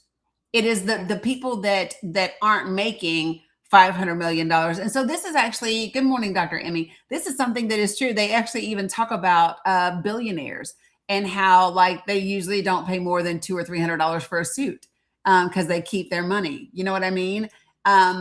It's the same thing in tax refunds and things like that. People that have the poorest people that get the earned income tax credit and all these other credits, that money stimulates the economy because they go out and they buy things. They go out and they pay bills. They go out and they do things.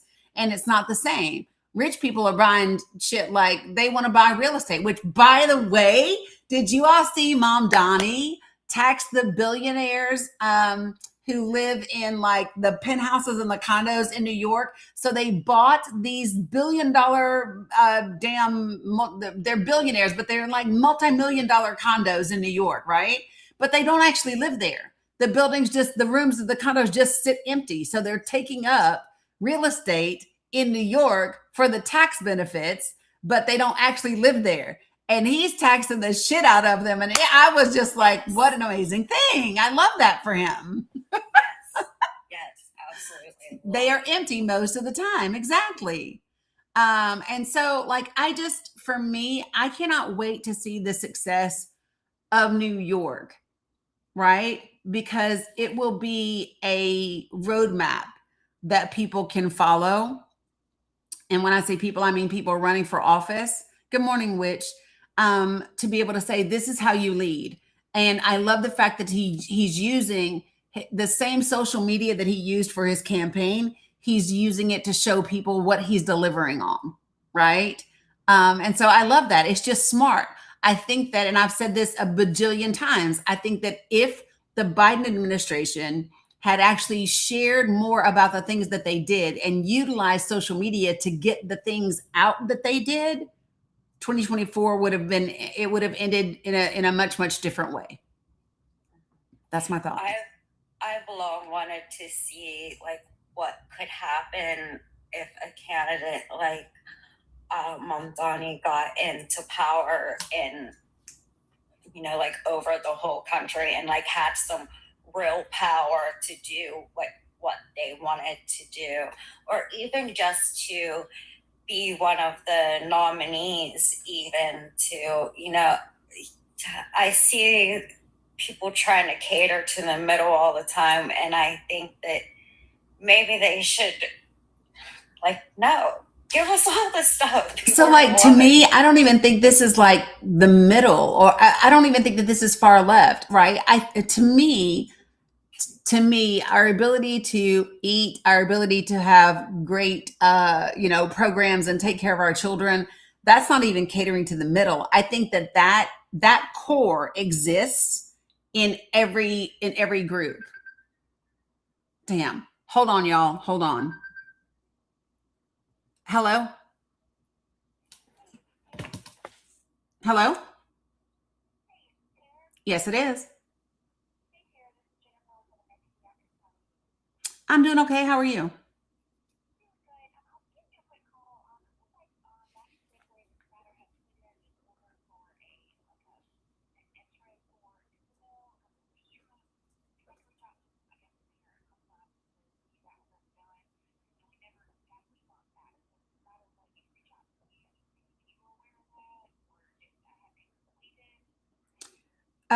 Let me follow up and ask, and then I'll give you guys a call back today.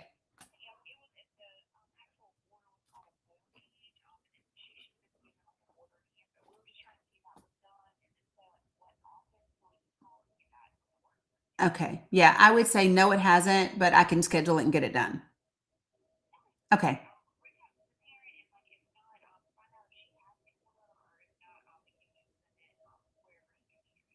Okay, great. All right. Thank you. Okay. Uh-huh. You too. Bye-bye. Okay. Okay. So listen, I knew I had to answer it. Are y'all okay? Can y'all hear me now? Yes. Perfect. So I recognize the number, and it was Bella's doctor, and y'all know that she was supposed to have surgery on Friday. And so I needed to answer the call so that I could get it done. There's a piece of paper, and I'm not sure if I have the piece of paper. Anyway, thank you all for being patient. But I saw that number, and I was like, that's gonna be Bella's doctor. So I went ahead and answered. Yeah, it's the thing. So anyway, yeah. So basically, this is it. We know that if we just take care of people, then we would be so much better off. Just saying. So, all right. Appreciate you, Bobby. And I'm going to kind of switch gears a little bit, maybe. Whoop.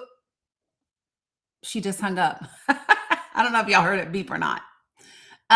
Cam, do you still show? Yeah, everything is okay. Cam, do you still show crazy ass Chris sitting down there in the chat like he thinks I'm going to bring him up? Not happening, bro. Not happening, bro. Like, what's wrong with y'all? It's just the craziest thing. All right, so I don't really want to do it, but I guess we need to do it. Let's go ahead and talk about the President of the United States and what's happening with Iran. Okay, because okay, so as you all know, the Marines rappelled down and took an Iranian tanker ship, and they have control of this tanker ship. You guys are aware of that, right? So I think that's the dumbest thing that we could have done, because Iran is going to strike back. And unlike last time,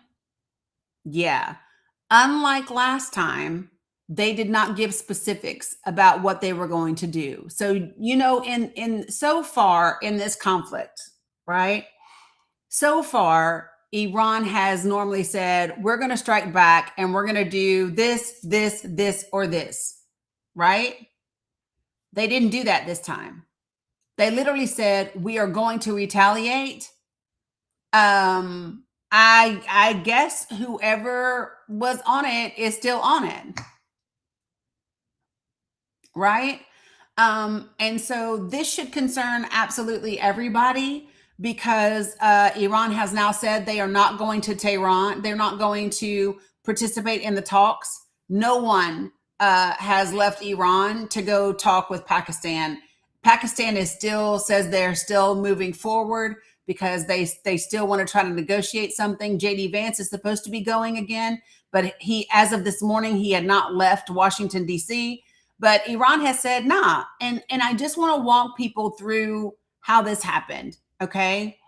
When they negotiated this ceasefire, good morning, Micro, and it was supposed to be kind of like a progression of things. And so the very first thing that happened is Lebanon and Israel agreed to a ceasefire.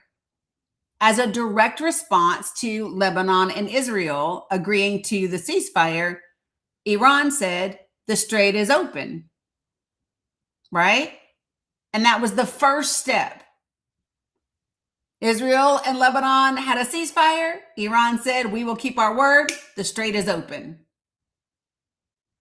And then the very next thing that happened is, yeah, macaroni, he was. But then the very next thing that happened is the president of the United States got on social media. And when the president of the United States got on social media, he made a series of about 7 tweets or 7 truth socials in an hour and lied. So things that he lied about. He said a couple of things that really pissed Iran off. So number one, he said that the United States of America was going to continue their blockade. And Iran said, well, that wasn't part of what was supposed to happen. That's number one. The second thing that he claimed was that Iran said, we're going to give you our enriched uranium, right? And Iran said, the fuck we did? No, we didn't. We didn't say that, right? And when he did those things, Iran automatically said, you're not serious about a ceasefire. You're not serious about meeting these conditions. We're closing the strait. And I believe that that's a reasonable response from them, because when they went into the negotiations, they said, we are entering into this ceasefire cautiously. We are entering into this ceasefire, because we don't know. The last time we got into conversations with you all, 2 days later, you attacked us, right?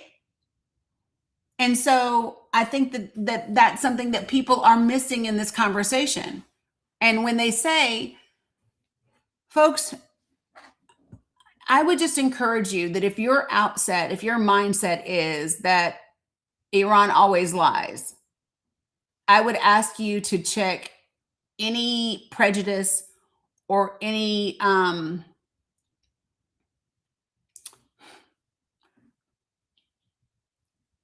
the things that might have you start there as a default. Okay? Because here's what I will tell you is that in the history of this country, the United States of America is the country that doesn't keep its promises and doesn't keep its word to people. And I mean, since its inception. Look what we did to the French. The French helped us get our independence from the Brits. And when France needed our help, what did we do?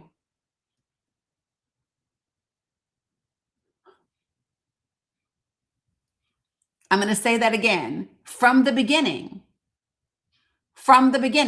we abandoned our allies. Ask Native Americans. We have broken our treaties with Native Americans over 300 times. So globally, people don't trust the United States of America. And that's changed a little bit when we do things diplomatically, right? But that's just not the case. We have an erratic, unreliable president that is in office right now.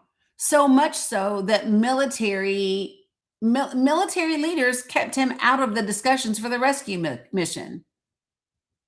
Y'all know that, right?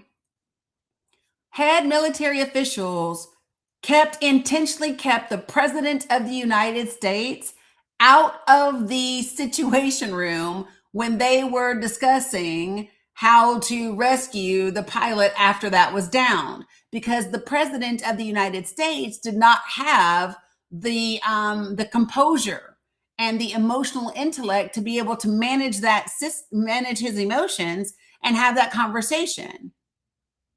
He literally was screaming at AIDS and losing his mind all morning.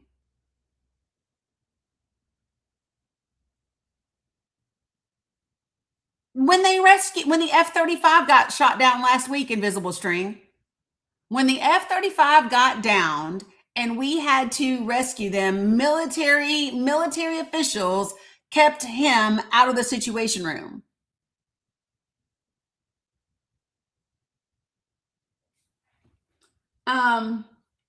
So I hate to even do this, but we're gonna walk through some of the things that the United States of America, that the president is saying today. So his latest, this was about an hour and a half ago, and I'm just reading verbatim. I am quoting the president of the United States. Appreciate you, Dolphin. You ready? Israel never talked me into the war with Iran. The results of October 7th added to my lifelong opinion that, in all caps, Iran can never have a nuclear weapon. Did. What does October 7th have to do with Iran? And how come today's the first day that we're hearing anything about October 7th?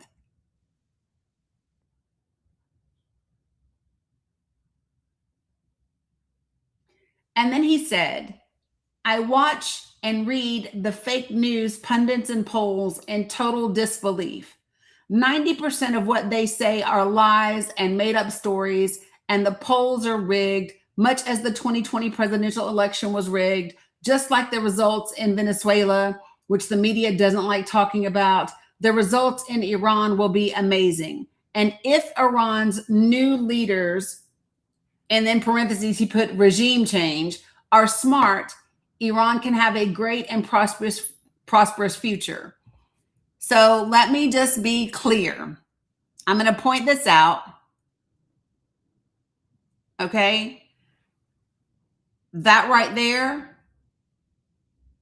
is going to be really horrible for us in terms of getting ourselves out of this mess with Iran. Because number one, he is taking this attitude of superiority. It reeks of white supremacy. And I know that there are going to be people that don't like that I'm saying that, but that conversation, it reeks of white supremacy. Who do you think you are to tell them if you're smart, then you can have this? What they are telling you is you don't get to dictate to us who we are and what we have.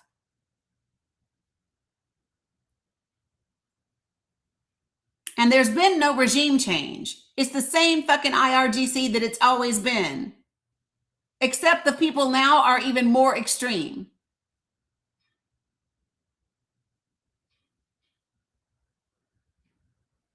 Yeah, I'm just like, seriously. So here's what, do you know what this makes me think?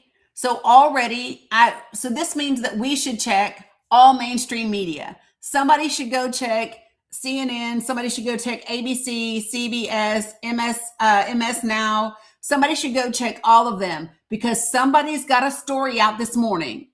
And somebody's story is specifically saying that Israel talked him into the war.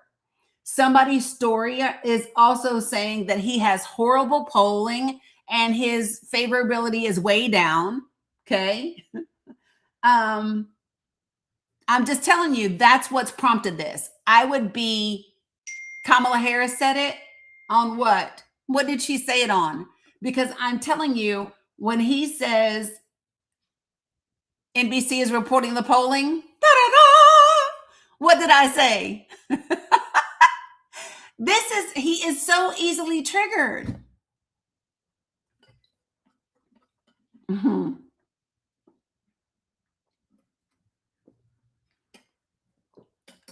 NBC and Morning Joe both had polls. He's negative 12 in the polling. I mean, I'm laughing. It's not funny, but I am laughing. Jay Rita, did you mean to request up?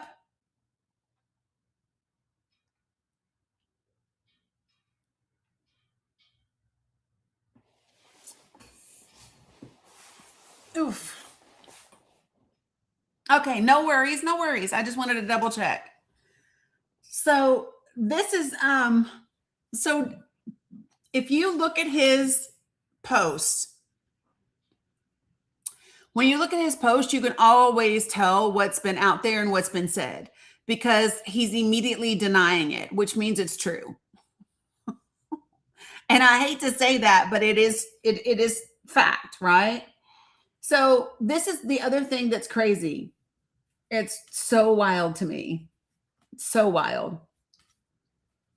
So then okay, so here's what I want to see. I want to see who runs justthenews.com. Okay, let's do it together. No, he can't be trusted, Tina. 100%. So just the news. Oops. I'm not trying to do that. Sorry. All right, so let's do justthenews.com. I want to see who that is. Hold on. Oh.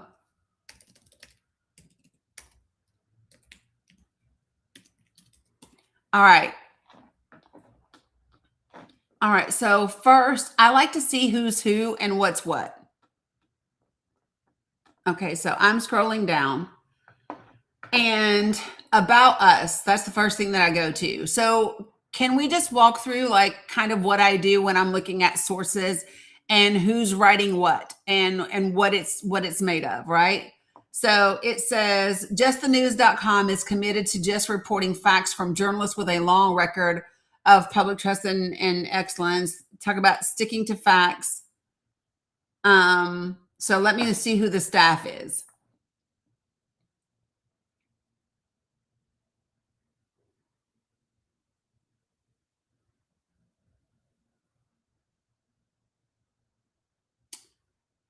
So Joseph Weber, who's a new news editor, has been covering national politics for Fox News since 2011. The first guy, who is the CEO and editor-in-chief, it says he played a key role reporting and executive roles at some, and he mentions a bunch of them.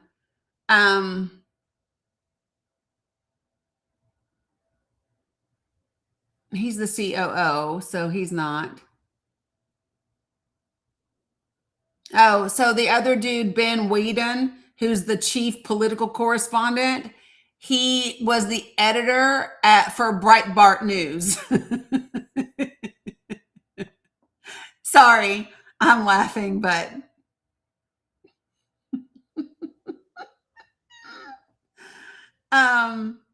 so I think it would be safe to say that this is going to be a very right-leaning organization, right? So let's just see under government what it says. Oh, I saw this earlier. So Kash Patel is going to sue the Atlantic for $250 million over their piece that alleges his drinking and stuff. I'm going to tell you right now, the Atlantic is chef's kiss, so that's going to go nowhere.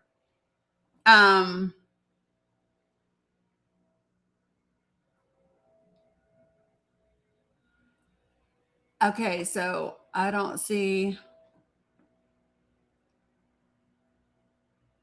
I don't like, what did he do? He left. Oh, this is it. So he's posted something from Just the News, and it's under Nation and States about his retail sales and housing suggest a resilient economy. He posted them a lot. That's why I wanted to look and see who they are. He posted Newsmax, and it's an opinion piece by Ruddy that just says Trump already won the war with 9 countries. He posted something from America First Now. He posted them, and it says Democrats are in panic mode after devastating new polls finds Americans trust the Republican Party on the economy and inflation by +6, tariffs by +2, immigration by +11, and border security by +28. Like, he literally posted that. I'm not kidding.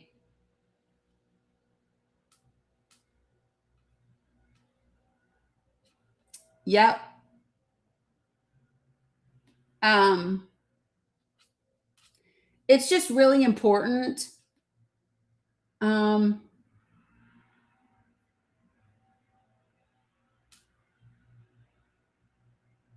oh, and I don't know why he did this. I saw this the other day. He keeps posting a letter from Franklin Graham. He keeps posting this letter from Franklin Graham. And I think it's because he posted the picture of himself as Jesus. So, and it's weird because it looks, well, let me just show y'all because it looks funky. Okay. The ink doesn't look, it, it doesn't look right. Can I, okay, hold on. It doesn't look right to me.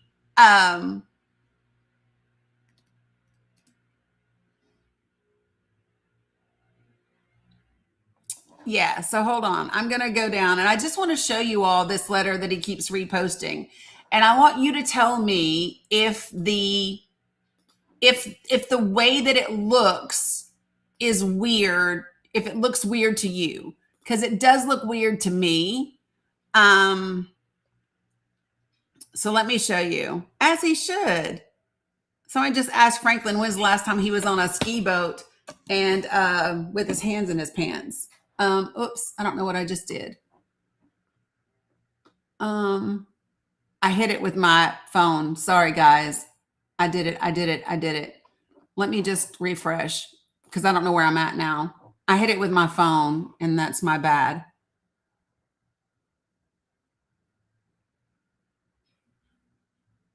Does this look weird to you guys? This looks weird to me. I just think that the ink looks funny. Like,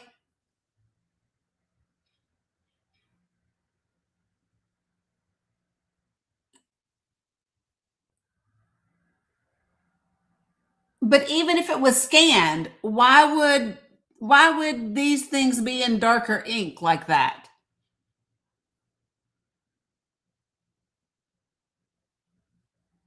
Like even the millions is blurred. Like it looks really weird.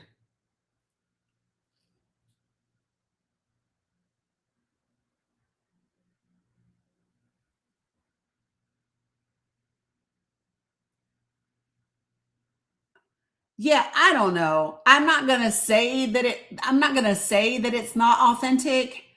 I just think that it looks questionable to me. And this is like the third or fourth time that he's posted this.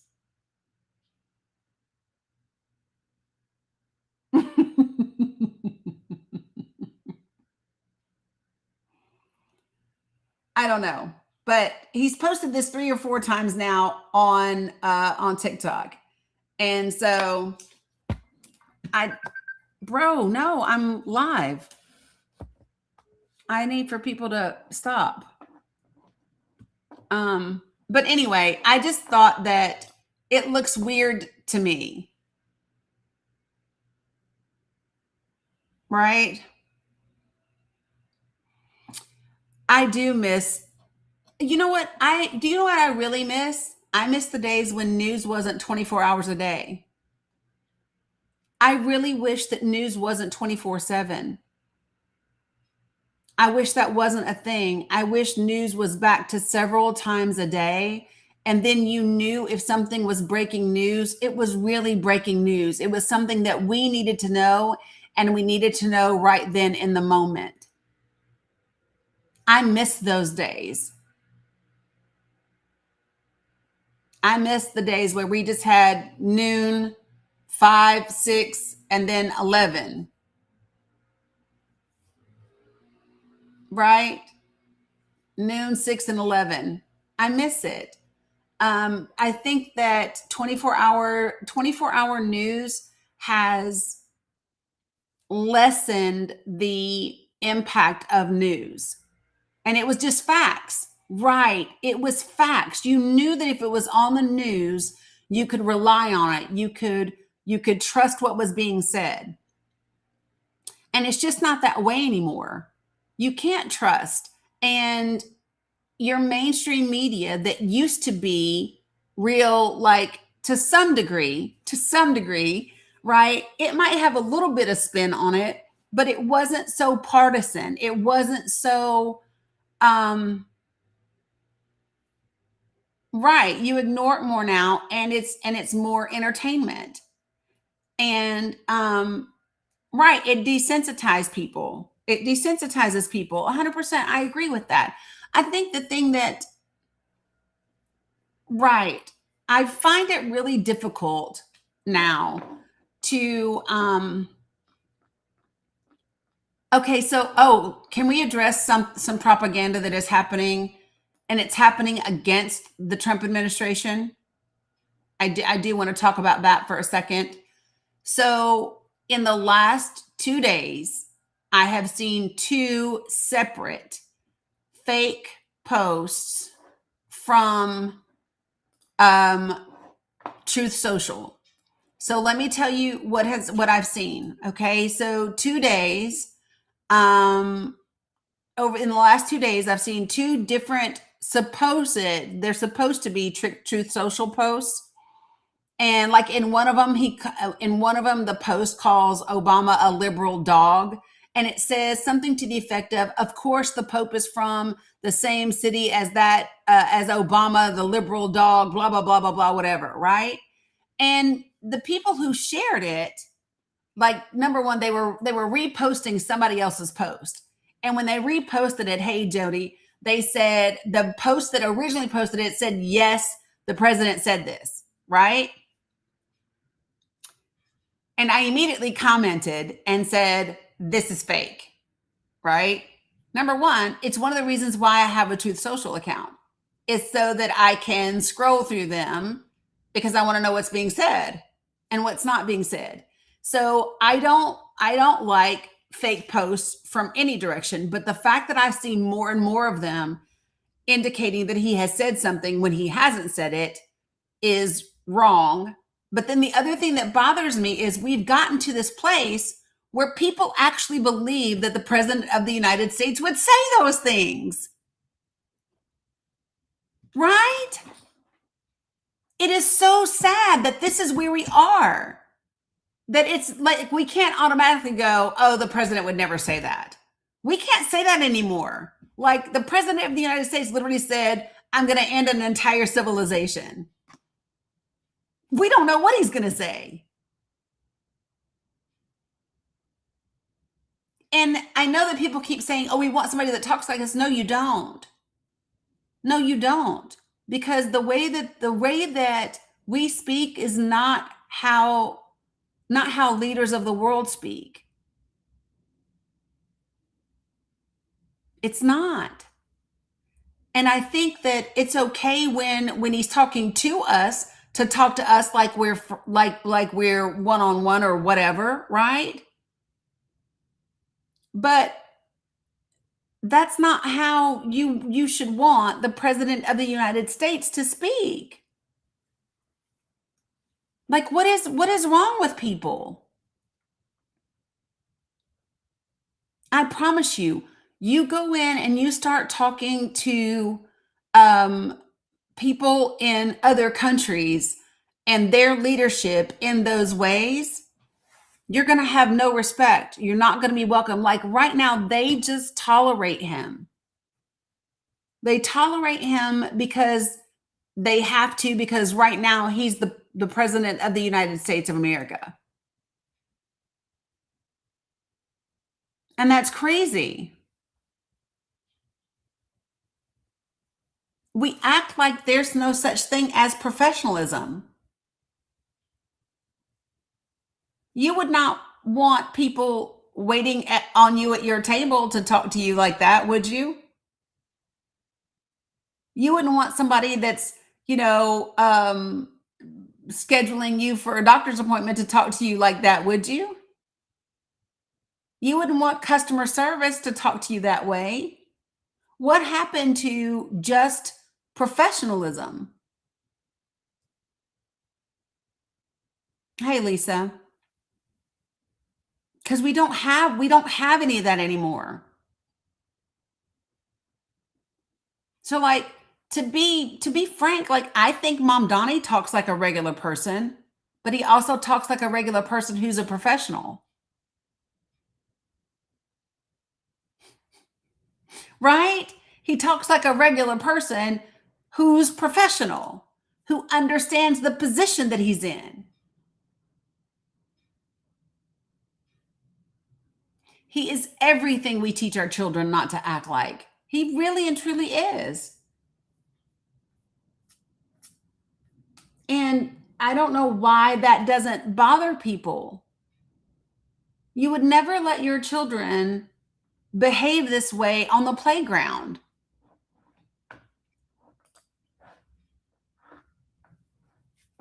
But you know what? So Taryn, I think that that's part of it, but I also think that I think it's more than that too, right? So here's what I think. I don't think that people are, right, Marilyn, disrespectful. I don't think that people are just horrible and mean-spirited. What I really do believe is that a lot of the mean-spirited, hateful stuff that you hear coming from people, I believe that a lot of it is coming from fear, it's coming from trauma, it's coming from hurt, it's coming from a lack of access to mental health treatment, it's coming from a lack of emotional intelligence, right? Like those things. You know what I'm saying? It's missing. That's the things that I think is people. It's like it comes out as anger because it's such a base level emotion, right? It's such a base level emotion. It's a base reaction, and it doesn't require any skill for it. Like it's easy to be angry all the time. It's easy to be angry and hurtful and horrible to people. It takes a lot more work to be discerning and to balance your emotions and to manage those emotions and not let those emotions manage you. Right. Anger is always covering up for something else. I just wish that we were there more because we're not. And I think that more people want it than maybe even say so. You know what I mean? Yeah, coming from the leadership is another level of crazy. I'm with you 100%, right? But so you know what, BB? When you say Trump has given people a free pass to be disrespectful, I agree and then I disagree, and I'm going to share with you why.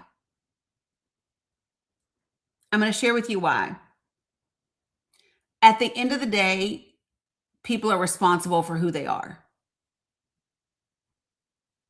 Have you not ever been in an environment or been at a job and have somebody behave in a particular way and say just about anything and you still don't choose that? I think that people choose how they show up. And I don't think he opened the door because if they didn't resonate with it,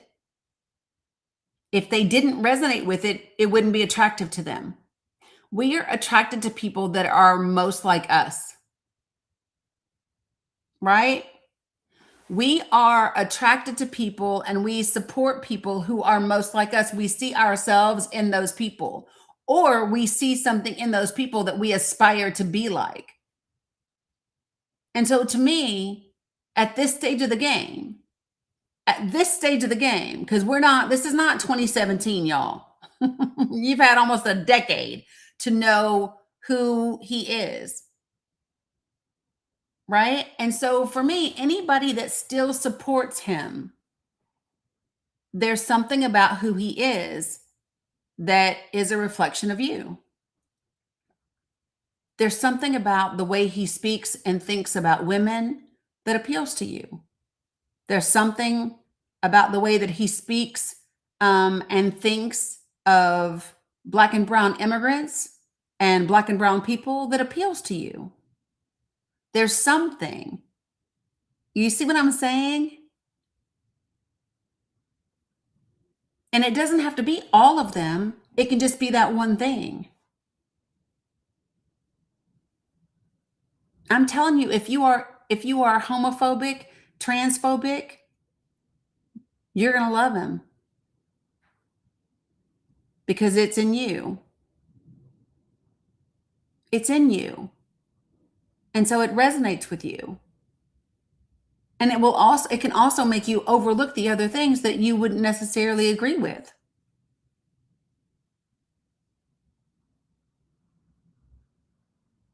And so this is my challenge. And you know what?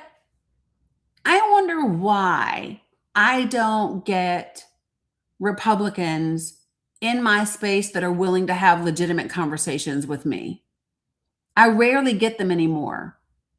I used to get them more than I do now, but I don't get them. And I'm wondering, is it because those people that I used to get no longer support him, so they don't come on here?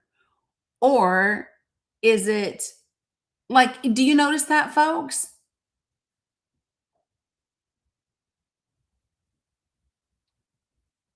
Because I think the people that, so here's the thing, I think the people that, let me not say all of them.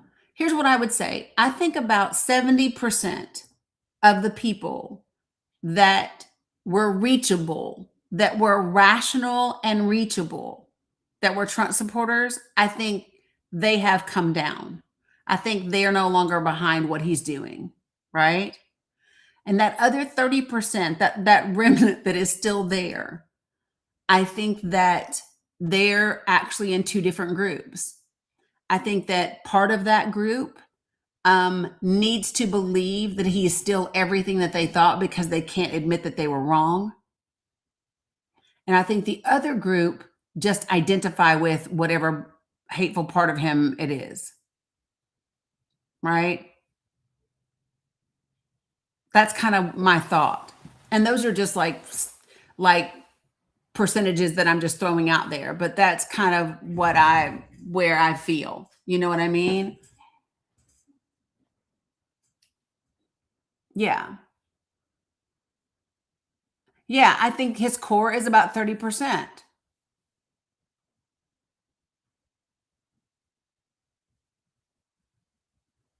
Yeah, I do. I do think, and I think some of the,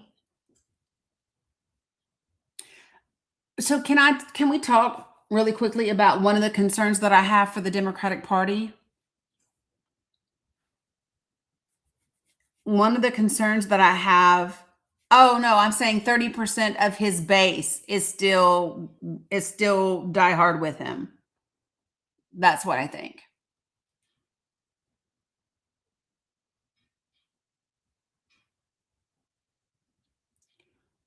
One of the concerns that I have right now with the Democratic Party is I don't hear a line from them.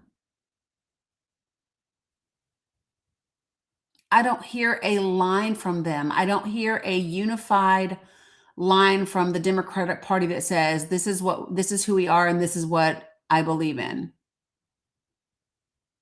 And I don't think that they get that people are no longer okay with the status quo.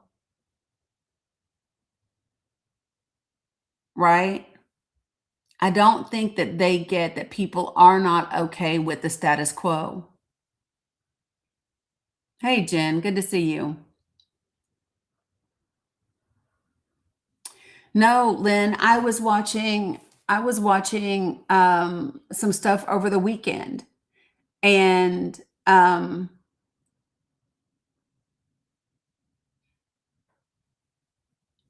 yeah, I look at where we are, and this is why I started Project for the People, because I think that the people are going to have the clear message, not the party. I think the people are going to have the clear message, not the party. Does that make sense? That's what I think.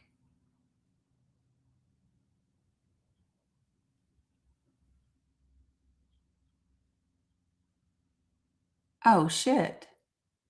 Is that real? Hold on, y'all. Please don't let this be real.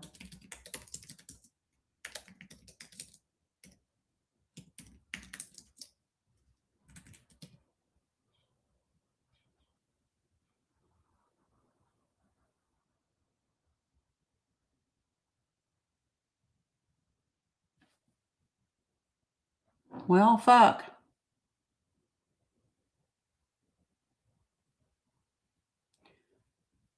So apparently,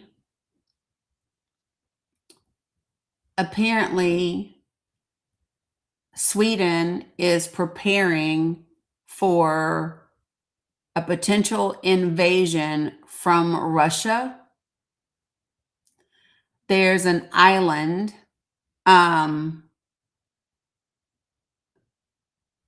Yeah. Mm-hmm.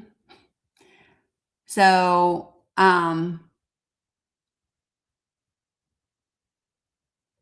it's Gotland, Gotland.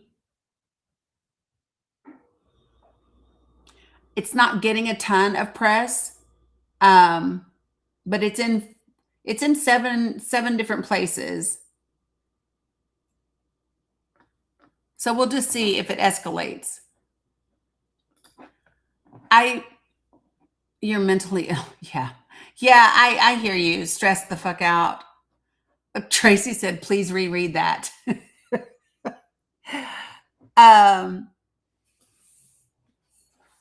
Yep, that's the thing. I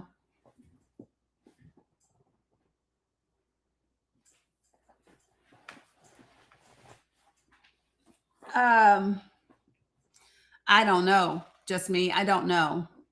I don't know why.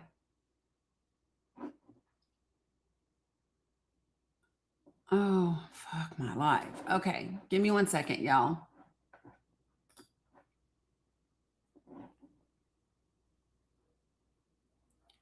Oh, wow. So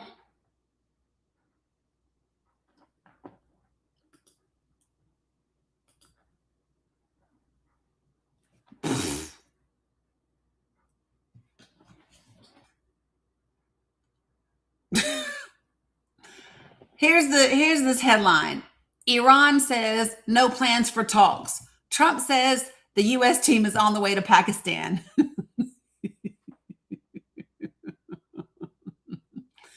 Yeah, we did lift Russian sanctions. Yeah, we did. We lifted Russian sanctions, and we lifted Iranian sanctions. Hey, Wasim. Yeah, JD gonna be in there talking to himself. Okay, so a couple of things. Hold on. So this is an exclusive that I wanted to tell you all about today. So British universities paid a security firm to spy on pro-Palestinian students. So 12 British universities paid a private firm run by former military intelligence officials to spy on student protesters and academics, including those who have expressed solidarity with Palestine. Liberty Investigates and Al Jazeera English did a joint investigation, and they uncovered evidence that Horace Security Consultancy Limited trawled through student social media feeds and conducted secret counter-terror threat assessments on behalf of some of Britain's most elite institutions. Horace, which describes itself as a quote-unquote leading intelligence firm, has been paid at least $594,000 by universities since 2022. Among those monitored were a Palestinian academic invited to give a guest lecture at Manchester Metropolitan University and a pro-Gaza PhD student at the London School of Economics, according to internal documents. In October of 2024, the University of Bristol provided the firm with a list of student protest groups it wished to receive alerts about. An internal university email suggests it included pro-Palestinian and animal rights activists. In total, 12 universities paid the firm to monitor campus protest activities. Others include the University of Oxford, Imperial College London, University College London, King's College London, and the University of Sheffield, the University of Leicester, the University of Nottingham, and Cardiff Metropolitan University.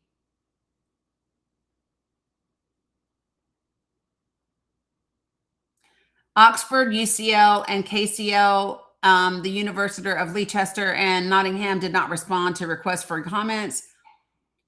The University of Sheffield said it used external services to quote unquote horizon scan for future for issues which may affect the university, and that it was quote unquote incorrect to suggest that this was intended to discourage activism. It said that they did not share student data with Horace or brief it to monitor individuals. Imperial College London denied that it paid them for services. But then they said that it is committed to free speech and that it only used Horace to quote unquote help identify potential security risks to the community, which might include protest activity within the vicinity of campuses. All of this information is drawn from the public domain. How about that?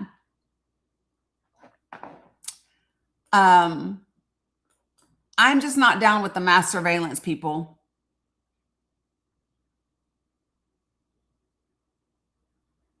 In all seriousness, oh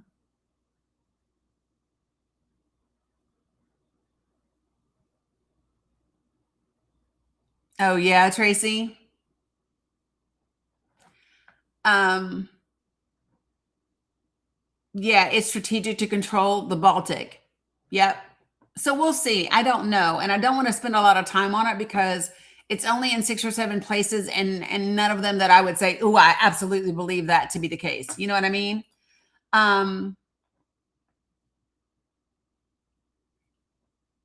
So the State Department has confirmed that Washington will host a second round of ambassador level talks between Israel and Lebanon on Thursday.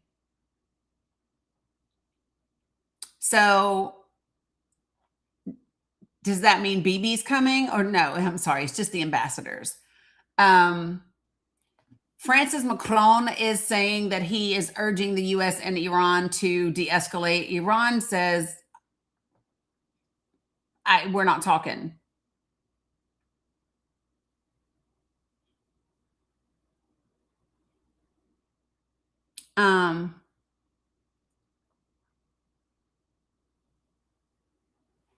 Yeah.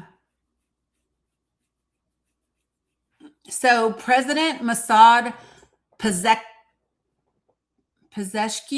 is that how you say his name? Pezeshkian. Anyway, he's the president of Iran. And this is what he said. He said that there is, quote, a deep historical mistrust that persists in Iran towards the U.S., but that, quote unquote, honoring commitments remains the basis of meaningful dialogue. In addition to the deep historical distrust in Iran toward the background of the U.S. government's behavior and performance, the non-constructive and contradictory approach of U.S. officials in recent days bears a bitter message. They seek Iran's surrender. The people of Iran will not bow to coercion. So you know he's talking about Trump, right? Everybody knows that he's talking about Donald Trump and he's talking about the things that Trump is saying. And he's telling you off the bat, these are not productive. Like, this is not the way that you need to speak to us if you want us to be able to work with you. And I don't think that enough folks are getting that. I think that there are some people that don't understand how offensive it is to Iranian leadership to be spoken to in the manner that he's speaking to them. And they're not going to kowtow to it. The other thing that was talked about this morning is that the Iranian people, now that Trump has threatened to obliterate them, now that Trump has threatened to hit the infrastructure that helps the people, and they understand that it's not really about them at all, they are more behind the Iranian government today than they were in December. We've actually made it worse. We have actually made it worse, and we've actually unified the people behind its government in a way that it wasn't 4 months ago.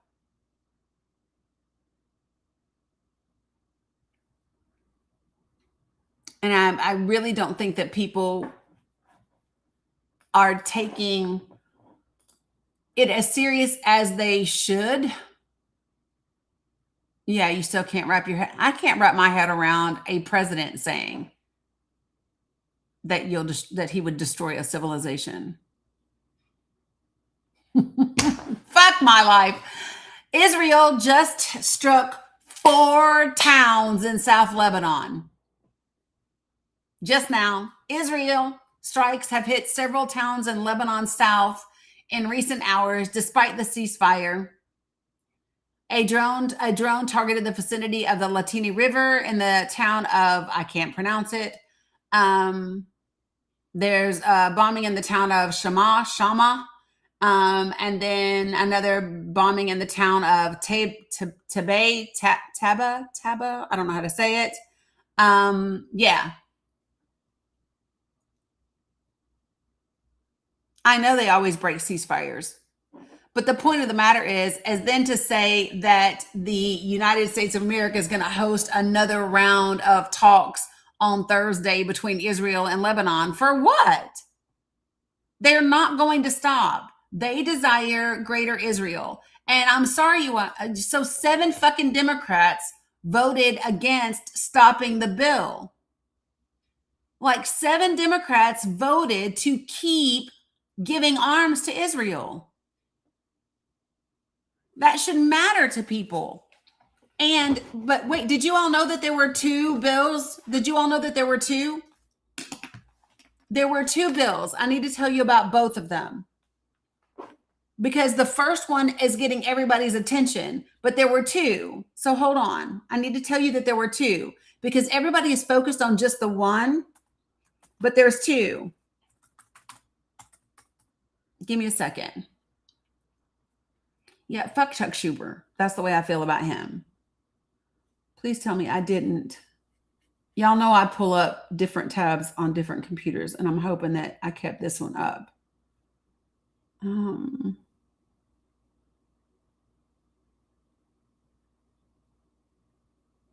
Oh, I did. I kept this one up. Okay, so hold on.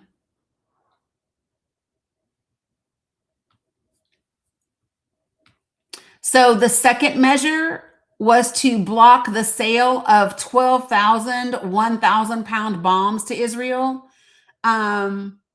63 voted against blocking that sale.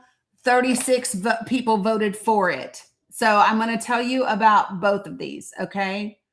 So the 7, everybody is focusing on, but I want to focus on this other one too, because it's important, and I don't think people know about it. So give me a second. Yeah, Chuck Schumer he's diabolical. Where did you guys go? I can't see you. Okay, I can see you now. All right, so you guys listen. I want to tell you about these 2 different measures, okay? So the first measure was, it's the one that Bernie supplied, right? And it was a joint resolution, and it would have halted the sale of military bulldozers. So listen, this first one, I think this is really important. This first one, it was just bulldozers. Why can't we vote to just not give them bulldozers? That's the bill that 7 Democrats flipped in order to vote against.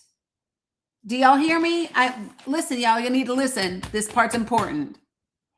The bill that 7 Democrats voted against was only to not give bulldozers. Okay, so listen. Let me go to the text.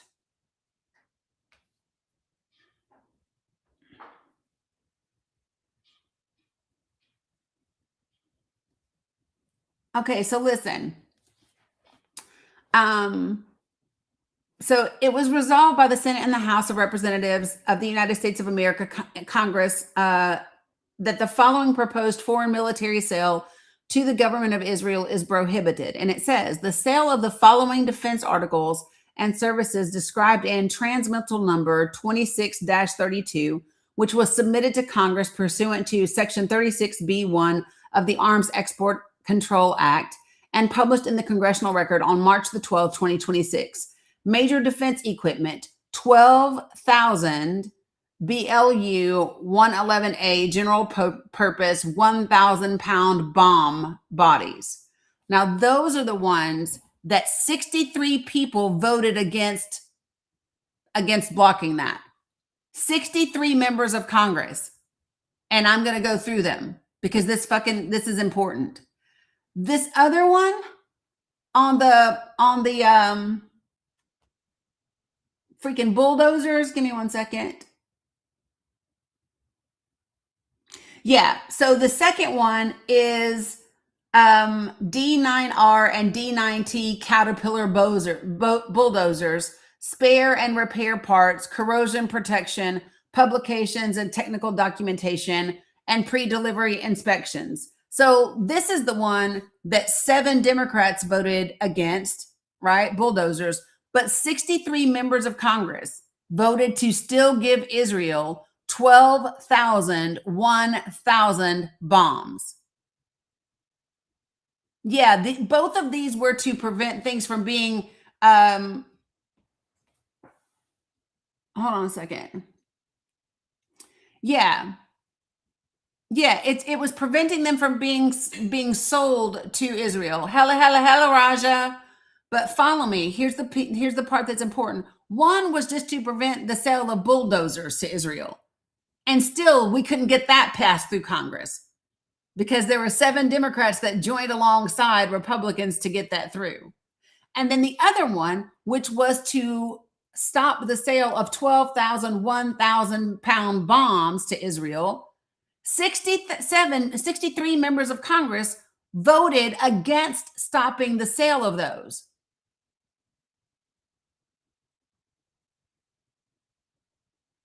So I just want to give you the names. Can we talk about who voted? Because that's the part that I'm always interested in.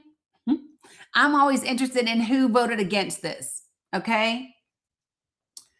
And so I don't know if you all know this or not, but you can look at the record vote number, right?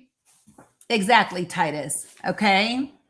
All right. So, and you can look at it by alphabetical order, but you can also look for it by the people that voted yay or the people that voted nay.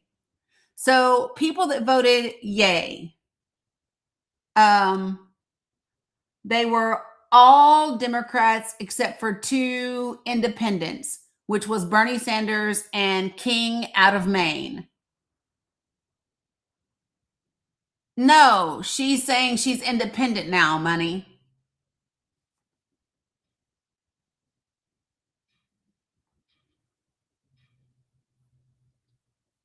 Oh, so the bill is, hold on, and I'll tell you. It's SJ Resolution 138. So Senate Joint Resolution 138.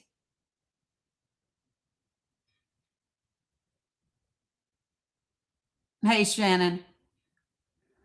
All right. So the people that voted no. Oh, Y'all want me to? No, these are for this is for the bombs. This is for, okay, this is for the 12,000, 1,000 pound bombs. So these are the people that voted to not stop us sell them. Okay? You're welcome. What's up, Roland? All right, so here we go.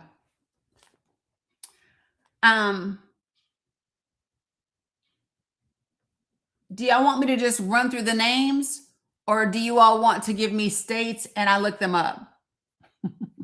Which way do you want to do it? Just run through all the names? Because the names are in alphabetical order. All right, we're going to go through the names. All right, you ready? Here we go. These are the people that voted no, which means they voted to still give Israel, still sell Israel 12,000, 1,000 pound bombs. Okay. I don't know about this. These are the people that voted no because they still want Israel to get the bombs. Okay. These are the people that pissed us off. Okay.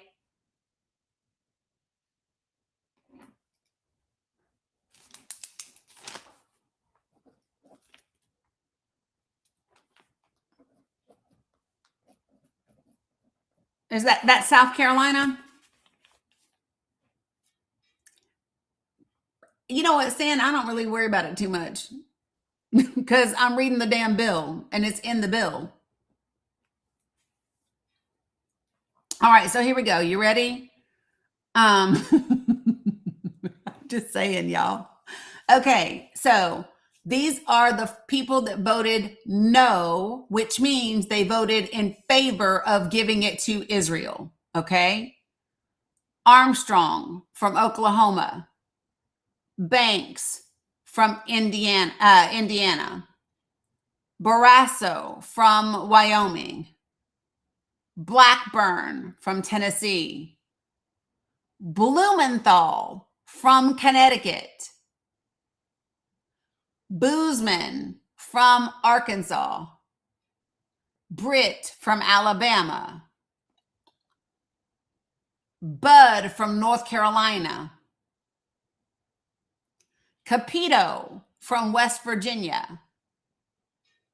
Cassidy from Louisiana.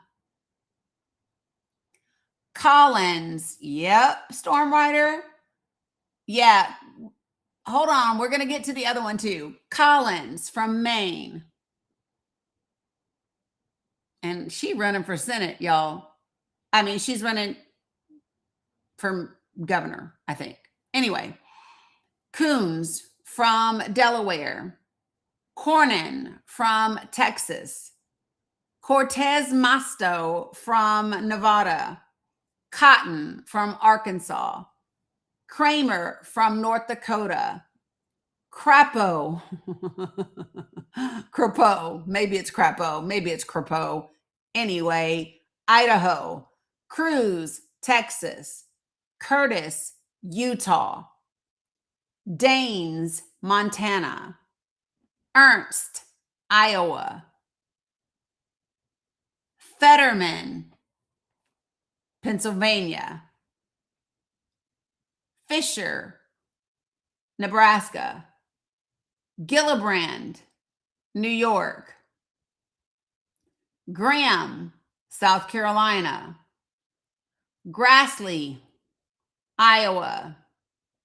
Haggerty, Tennessee. Hawley, Missouri. Hoeven, North Dakota. Husted, Ohio. Hydesmith, Mississippi. Johnson, Wisconsin. Justice, West Virginia. Kennedy, Louisiana. Lankford, Oklahoma. Lee, Utah. Loomis, Wyoming. McConnell, Kentucky. Marshall, Kansas. McCormick, Pennsylvania. Moody, Florida. Moran, Kansas. Moreno, Ohio. Murkowski, Alaska. Paul, Kentucky. Peters, Michigan. Reed, Rhode Island. Ricketts, Nebraska. Reich, Idaho. Yep, Paul too. Rosen, Nevada. Rounds, South Dakota. Schmidt, Missouri. Schumer, New York. Scott, Florida. Scott, South Carolina. Sheehy, Montana. Sullivan, Alaska. Thune, who the president doesn't think is a senator anymore. South Dakota. Tuberville, Alabama. Warner, Virginia. Warner, Virginia. White House, Rhode Island.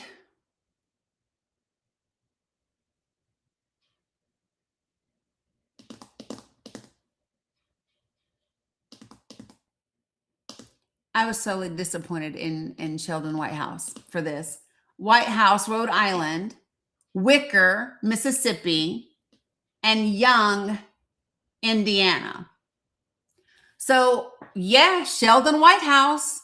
This is why I said, you guys, on foreign policy, and especially when it comes to Israel, there's very little difference.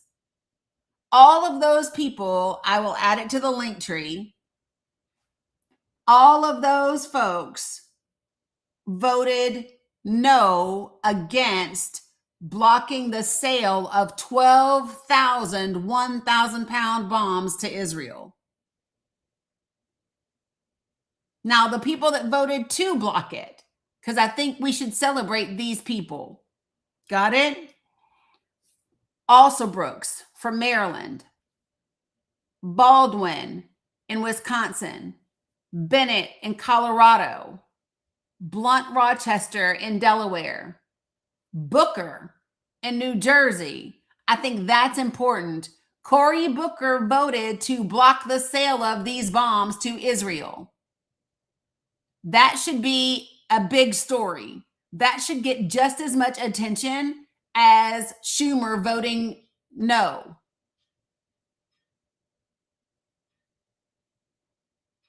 That's a big one. Yeah, Cory said, I'm not ready to get the fuck up out of the Senate yet. I don't know. Cantwell in Washington. Duckworth in Illinois. And Duckworth gets a shit ton of AIPAC money too, y'all. Listen, Duckworth gets a shit ton of AIPAC money too. Durbin, Illinois. Gallego, Arizona. That's also big AIPAC money. Hassan in New Hampshire. Heinrich, New Mexico.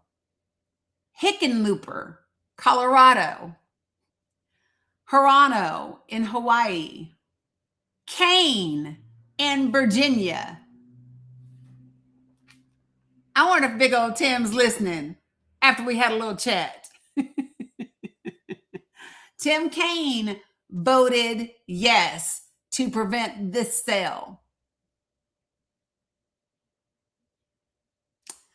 Kelly in Arizona. Kim from New Jersey. King for Maine.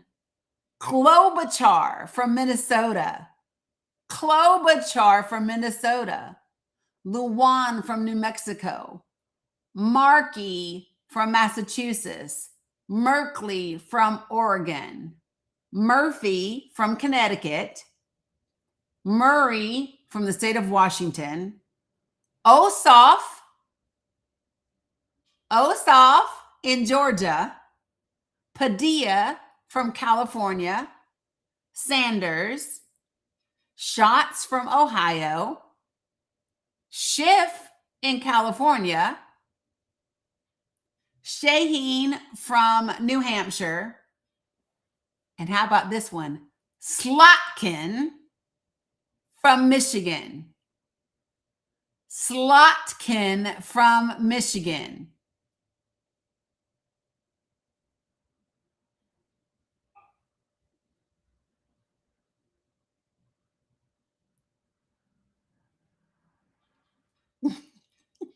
I know.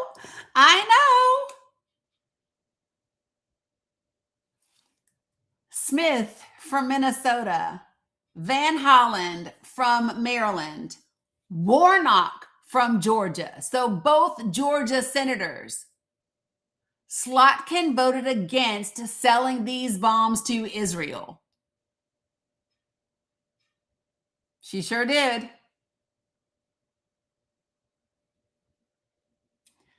Warren from Massachusetts, Welch from Vermont, and Wyden from Oregon. So that rounds out the yays.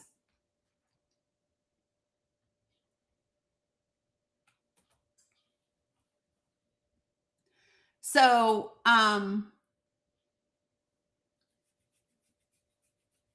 think, okay, so listen, when we do yays and nays, because I even had to repeat it to y'all like 5 times. So I think even if I put the link in here, which I can, but I think what would be helpful if I just do like a screenshot of the names and then I put it into a Google Doc that just said, these folks voted against this, these folks voted for this, instead of us trying to figure out the yays and the nays. Does that make sense? So, Toop, this was Bernie Sanders. So, listen, there were two bills. That Bernie Sanders put forward. Okay. And these two, they were two separate ones. The first one is getting a lot of attention. Nor I did not. You just reminded me, I'll look at it. But so follow me. So the first one is getting a lot of attention. And that's the one about not selling bulldozers to Israel, right? That's the one where everybody's like, 7 Democrats voted not against not giving bulldozers to Israel, right? What do you need to know? What do you need to know?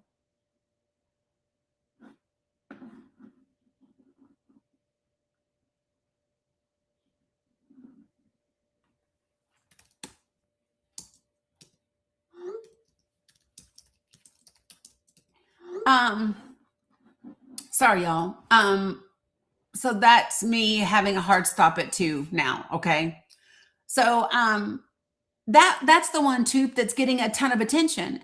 And to me, it's the second one that should be getting the most attention, because the second one was the one where we were going to try to prevent the sale of 12,000, 1,000 pound bombs to Israel.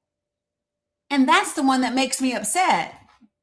Okay, so what? Israel's going to get the fucking bulldozers, but could we at least not get them bombs? Right? Like, unaliving people with a bulldozer is a lot more difficult than 12,000 damn bombs. You know what I mean?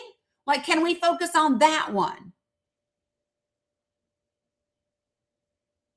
And to me, I want to celebrate the people that voted against giving it to them. I want the people that voted yes means that they voted against selling those things to Israel. And we should be singing their names from the fucking rooftops. Especially some of the people that we would normally not expect this from. Oh, I got you, Tracy. Right, because Israel's not interested in ceasefires. If you missed it when I said it like 20 minutes ago, Israel attacked 4 different cities in Lebanon, in South Lebanon today. You're welcome, Be Action. That's why I said maybe I should just do a graphic and then just link this as a source. You know what I mean? Because this is the one that really matters, right?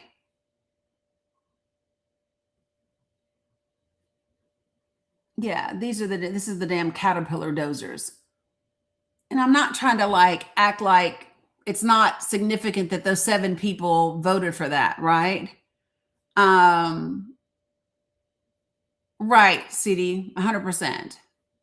So, and right.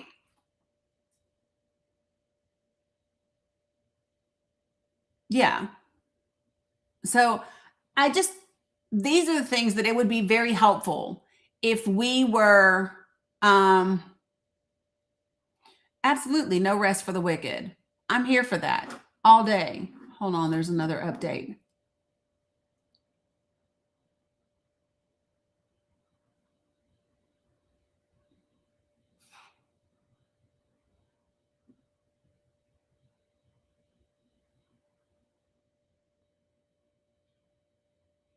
So now they are saying that Russia's foreign minister had a conversation with his Iranian counterpart. And Russia is saying that they stressed the need to uphold the Iran US ceasefire and the importance of continued diplomatic efforts to end the war, while the Iranian side confirmed its readiness to ensure the uninterrupted passage of Russian ships and cargo through the Strait of Hormuz. So bottom line is Russia called and said, you know, uphold the ceasefire, and Iran said your ships can go through because they are going to retaliate for us taking their ship yesterday. It's just going to happen. There cannot be a response. There cannot be no response. Okay, well, those 7 dims, Tracy, are just for the bulldozers.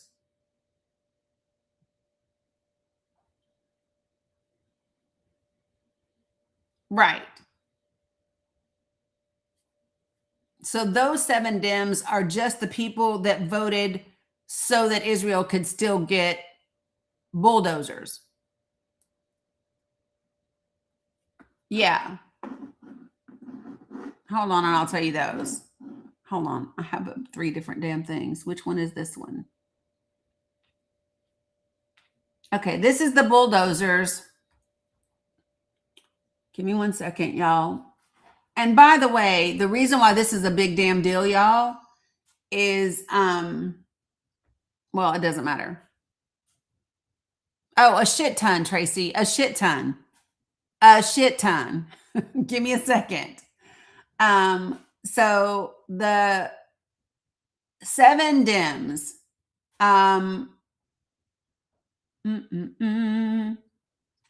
So it was, get this, you all, Richard Blumenthal. It was Blumenthal again. He voted no on both of these measures. I know, Jesse, it's been doing that. It did it yesterday for some people too. So Blumenthal of Connecticut, Coons of Delaware, Cortez Masto of Nevada, Fetterman of Pennsylvania, Gillibrand of New York, Rosen of Nevada, and Schumer of New York. Those are the 7 that voted against the measure to prevent Israel from getting bulldozers.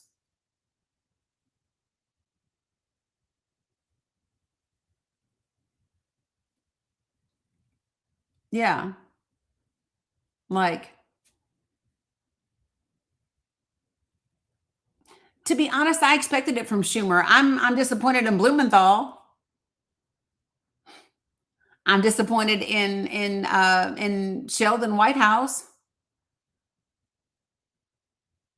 So I would imagine the bulldozers are because Iran has bombed the shit out of Israel. That's what I would imagine. And they need bulldozers to clean shit up. And they use bulldozers in, they might even want them to use in South Lebanon, and they might want them in Gaza. So, yeah, 100%.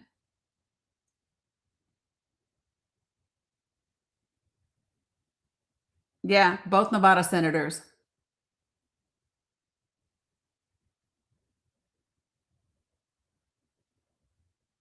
Yeah, 100%.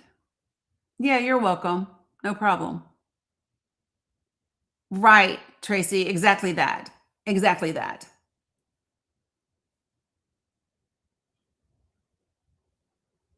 Yeah, Tina, 100%. So, you know, for me, it's pretty simple. The things that I wanted to address at the top of this, at the beginning of this live, was about those narratives that are being pushed around Iran, and how if you are against what the United States is doing to Iran, then what that means that you support, which is just not true, right? I can be against what the United States of America is doing and still be able to not support the Iranian regime, right? And what it does to its own people, right? Those two things, the correlation, that they're not together. They don't equate to the same thing, and people don't get to make them equate to the same things. Appreciate you, Cargo Shannon. Right? You just don't get to make them equate to the same things when they don't. I don't care what you say about how they treat LGBTQIA people. There are what, 10 countries in the world that have the unaliving penalty for LGBTQIA folks.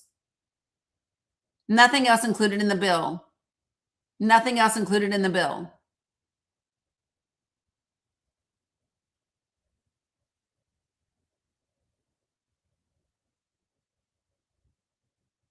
Yeah, you're welcome, Motormouth.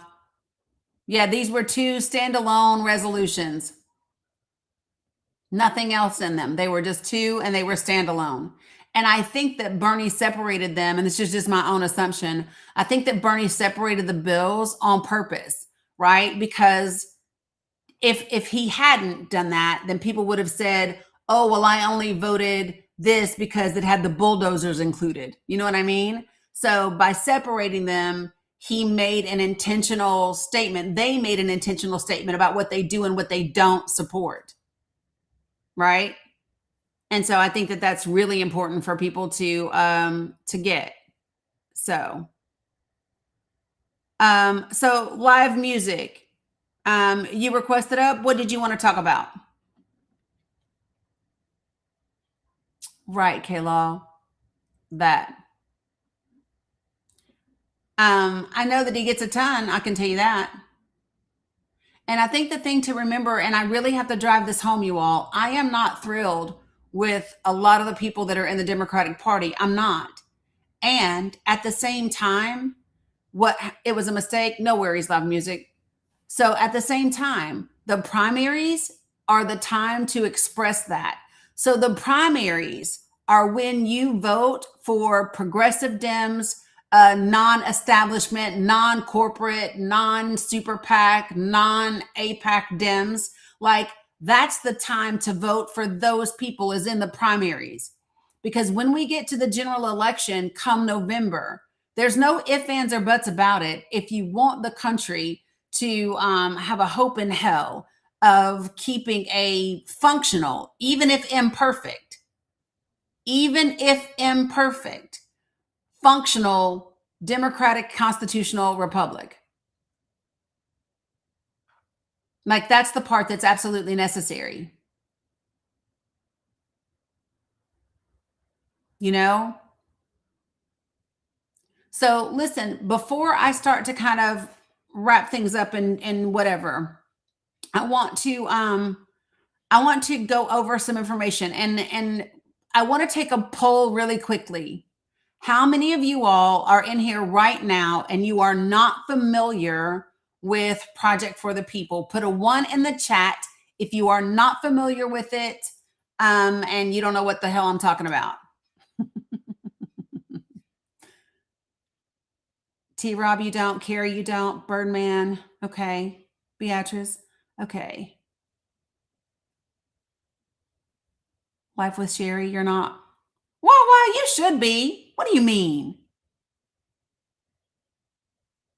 Siri and Lulu? What? Okay. All right. So now here comes my follow-up question, especially for you folks that put a 1 in the chat. Here's my follow-up question for you guys. Are you serious about making an impact on the midterms? If you are serious, put a 2.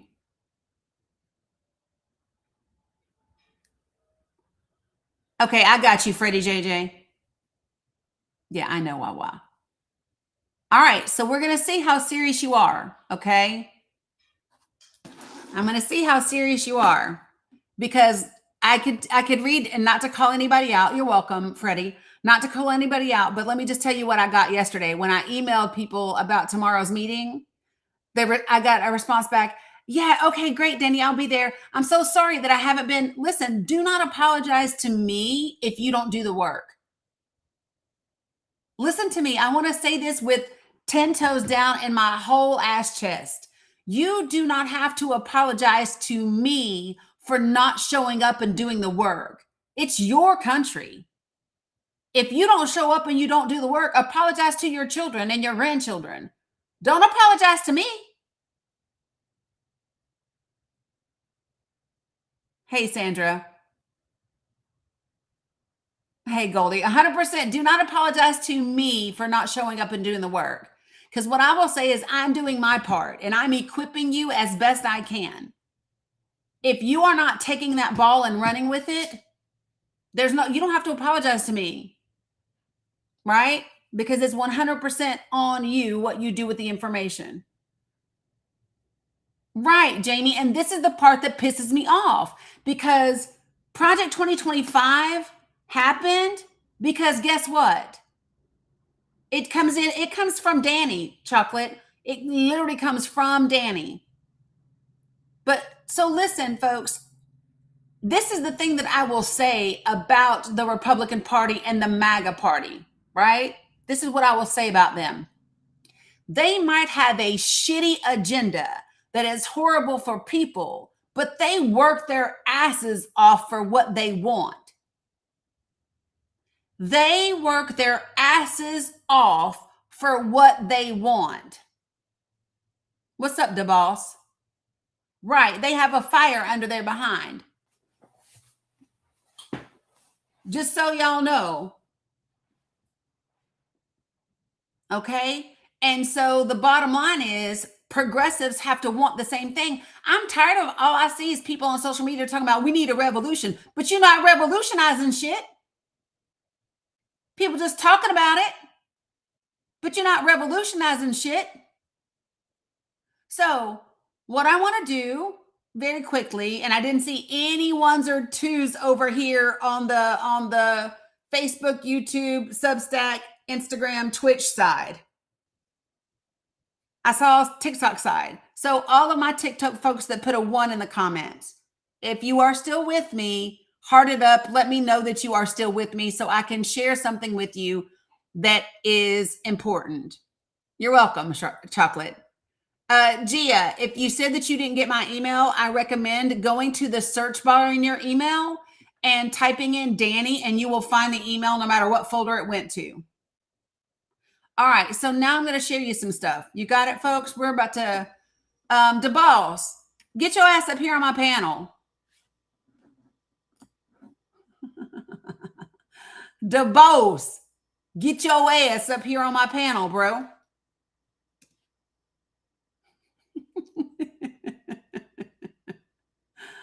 All right. Yes, ma'am. Okay, love that. So I want you to see, and while I walk through it with everybody else, and you got to make sure, get them ninjas that be arguing all damn day to use their platforms for some good shit, because they not doing it right now, and they irritate my soul. I'm just saying. Yeah. They're not doing it right now, and they are irritating my soul. All right, so. Oh, none of them dudes. None of them dudes. Yeah, they just be over there arguing and talking shit, entertaining what are they called? Groypers? Yes, Mr. Barrios, ninjas. All right, here we go. You ready? So, you guys over here, I know some of you guys have already seen it, but it is worth when people watch the replay. Yeah, I'm so serious. I know, Carrie, I understand. I 2 daughters, disabled niece, 3 grandbabies here, regular work. I know. And all I'm saying is I have made it so easy. Literally, at a bare minimum, all you have to do is post some shit on your social media.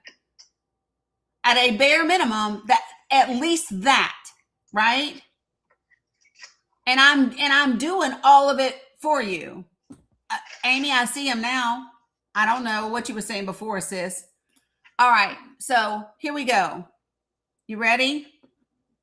All right, people. This is where we're at right now. And I even said this to people. I said, get in where you fit in and also, right, challenge yourself. So if you have signed up for this, I think I'm only like 5 or 6 people behind, okay? You will get an email that has a link to this Google Drive. All right. So I have said to people, you can use these graphics in person or you can use them online. You can even schedule your posts on social media. This weekend is going to be a full weekend of action. So Friday, Saturday, Sunday.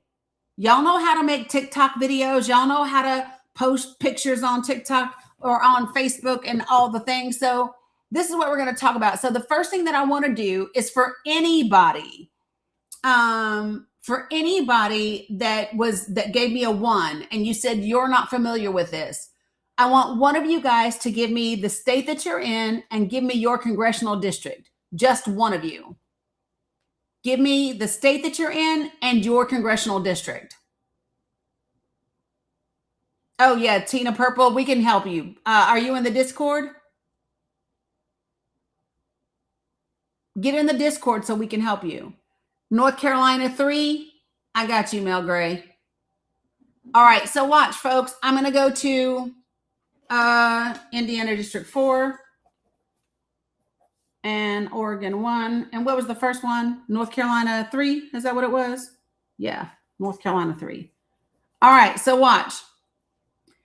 For all of you guys who've never seen this before, this is what we are doing. We are using this in our neighborhoods, whether you're going to your community centers, whether you're going to college campuses, whether you are knocking doors in your neighborhood, or whether you are posting on your social media. The idea is to use this to generate conversations with people around you. You got it?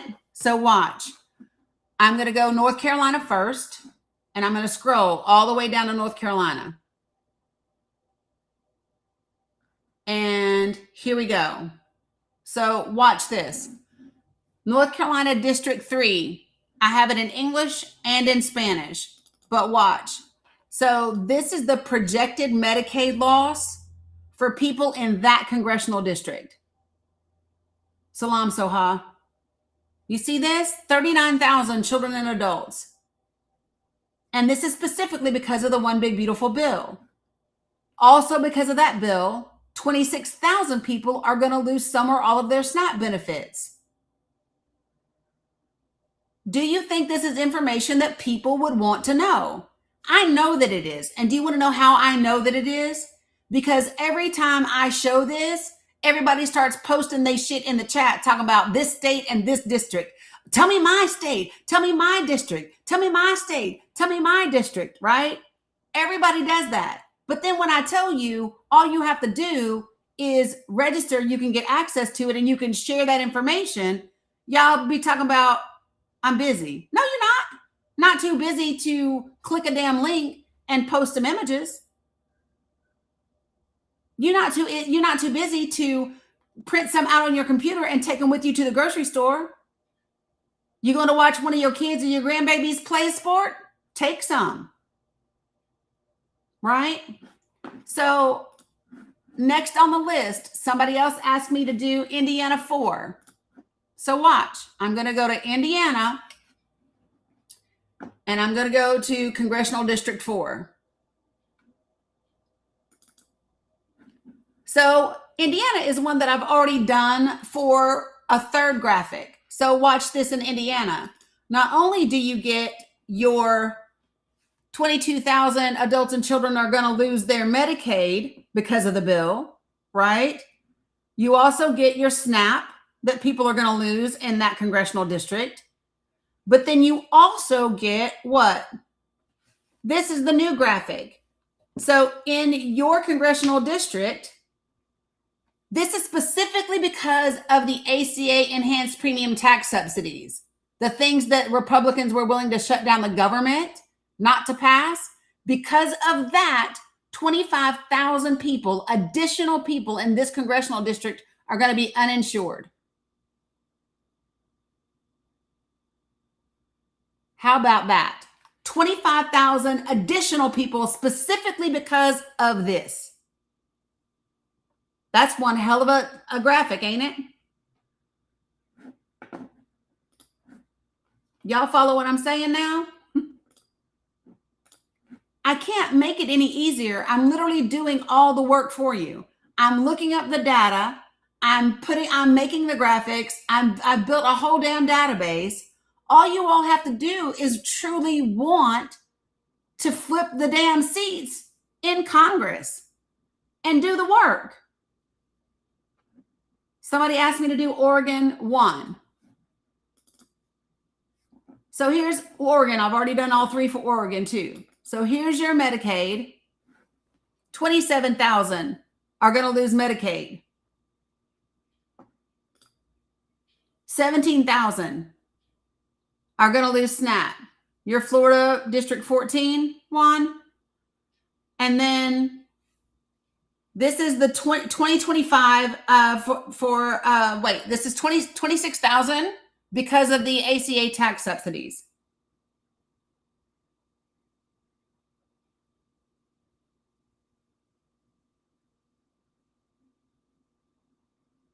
You're welcome, Matt.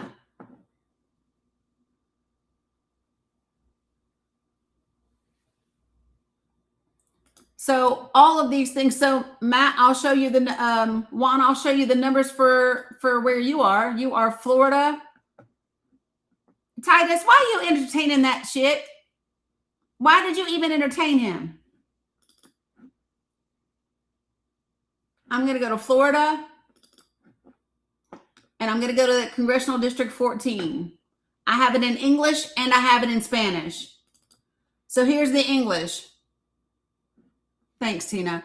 So this is specifically because of the reduction in federal funding. So when H1 passed last year, the big, beautiful bill, right? Because of that and the loss of funding, 84,000 adults and children are going to lose their statewide Medicaid managed care between now and 2034.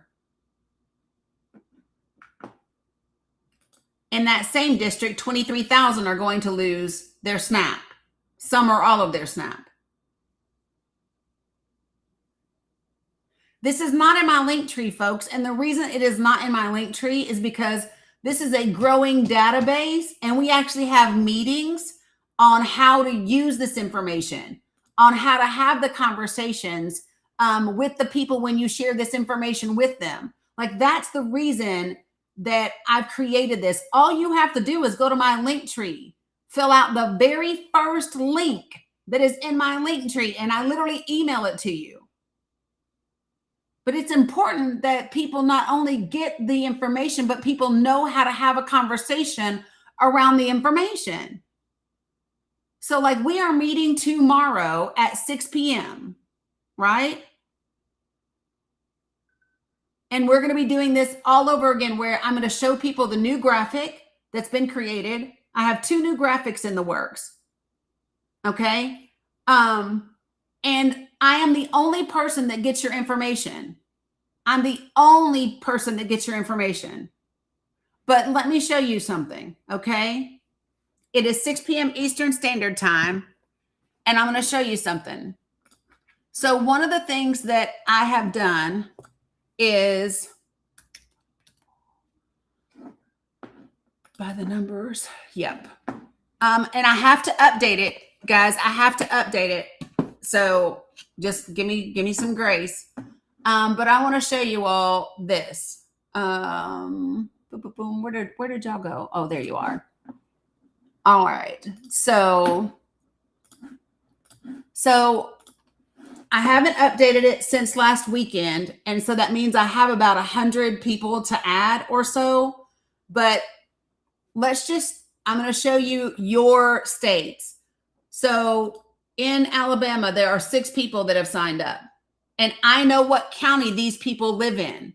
So I can now connect people together that are in the same counties. So then they can go out together. They can go out and they can have knock on doors together. They can go to flea markets together, farmers markets together.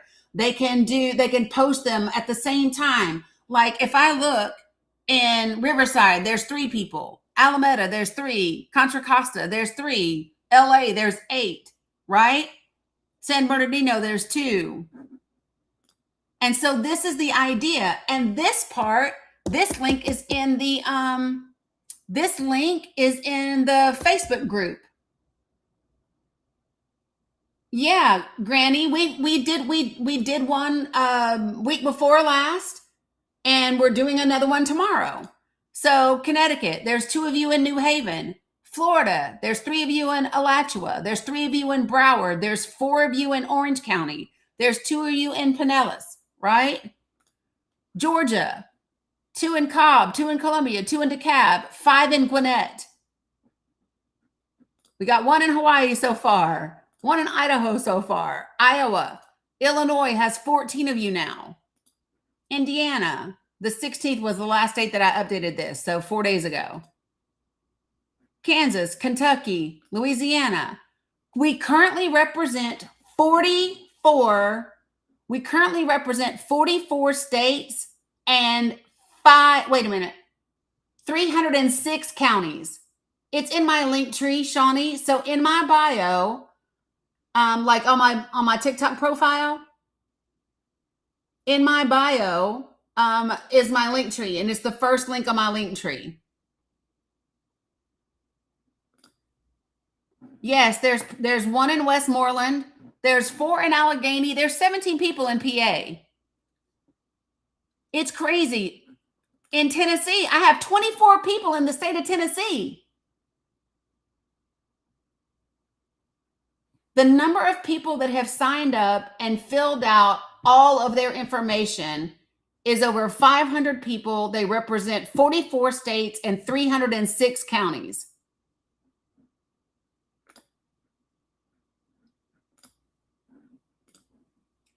Right? Virginia has 26. Texas has 54 people. Yeah, thanks, Tina. South Carolina has 7. Ohio has 18. New York has 22. Jersey has 11. And so here's the thing, folks. When you sign up, I don't ask for your street address because I don't need it. Okay. But what I do need is your county and your city and your state. And the reason why is because I sort the spreadsheet by state and then by county and then by city. And then I fill it out like this so that you guys have access to that spreadsheet. So you literally could click the spreadsheet in the Facebook group and you can see how many are there. And then either in the Facebook group or in the Discord, you could be like, hey, where are my such and such people? Where are my such and such people? And then you can get together. It's easier to do it when there's more of you, right? And there's a whole cluster of you in Northeast Tennessee and Southwest Virginia. But literally, like, I am doing the best that I can to get the data, get information, put it in there so that you have it. There's another one that I'm working on now, right? But there's just one of me. And so then I love that one. Love it. And so the second part of this will be, I know you want to say something, DeBoss, but the second part of this, folks, besides like just being able, yep, there are several PG counties. I know for a fact, Marsha, I've got at least 2, if not 3 PG counties. Thank you, Marky. So the idea, folks, is like, here's the thing. I know that we got a lot of shit going on, and I know that it can be overwhelming. But what I also know is that when you are focused on building something, it takes the gunk off, the heaviness, the bullshit that we go through all the time. You know what I mean? Because you're focusing on something positive. When we have our Google Meet meetings, like we're having one tomorrow night at 6 p.m., everybody leaves there feeling so fucking amazing because we're all focused on the good stuff. And so these are going to be is the map with stars in my link tree? Nope. But it is I have to update it. So here's the thing. I updated the spreadsheet, but I didn't update the stars on the map on I didn't update on the 16th. I didn't update the stars on the map, but I will, because I'll do it tonight before we meet tomorrow night. And so I'll put a link to the most updated map. I'll put the link to the most updated map in the Google Drive. Yeah, so just me. We will get everybody connected together. So this weekend, yeah, so Tina, nobody has, unless if you've been in the Discord, if you're in the Discord, that's the only place that I've posted the map. Exactly, Shawnee. Yeah, Inger. Yeah, all you have to, if you've already filled this form, if you filled out the form, let me just say this. If you have filled out a form and you gave me your county, your city, and your state, that means you all automatically have an email for tomorrow night. I sent it out yesterday, and it's a short email because I was working. DeBoss, you wanted to say something or ask something? Yeah. Yes, ma'am. What I wanted to say, first of all, I love you demanding that from me. Fuck yeah. Sometimes you need somebody. Yeah, sometimes you need that. Listen, so the project for the people, the last link you sent out with the QR code, that was still the same, correct? Yeah, whatever I sent out is still the same. Okay, perfect. Because so when I get off of your live, so I'm gonna make sure that I'm gonna at least do 4 lives today. Okay. Right? Mm-hmm. Because I don't ask nobody for nothing. I never do. So I'm gonna go 4 lives today. Okay. And I'm gonna ask all of those communities. I'm gonna put it as my profile pic. Love that. I'm gonna ask all those in every 4 of those lives, at least 4, to screenshot that, scan that code, to sign up for the thing tomorrow. I love that. Do that today. Yeah, and if they would do it today, I will make sure that I send out another email, because another email is scheduled to automatically go out for the people that didn't open their email yesterday.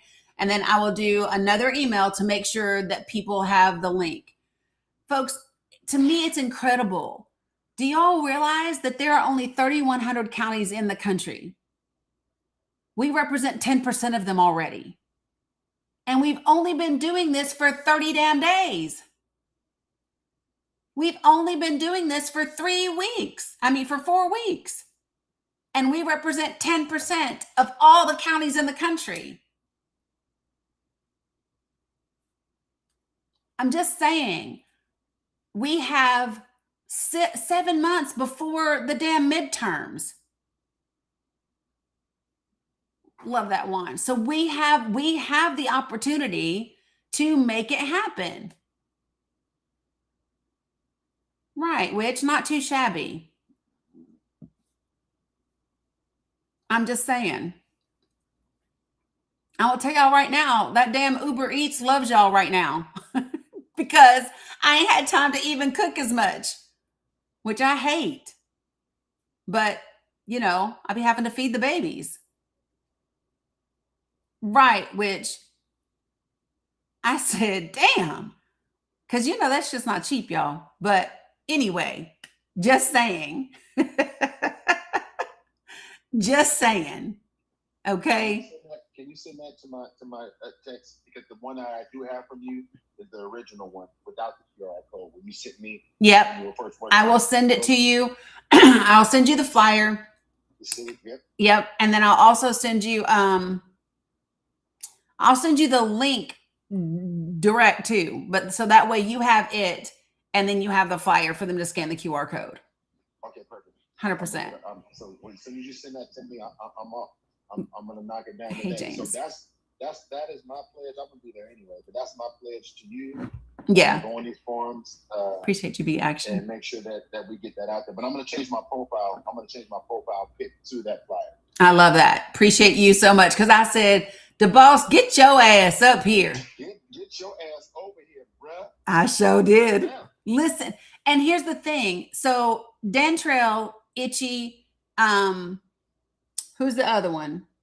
Sweet Peaches, Liv. Rowdy. Is that his name? Rowdy? Yeah, Rowdy. So listen, those, and I don't know why they entertain some of the,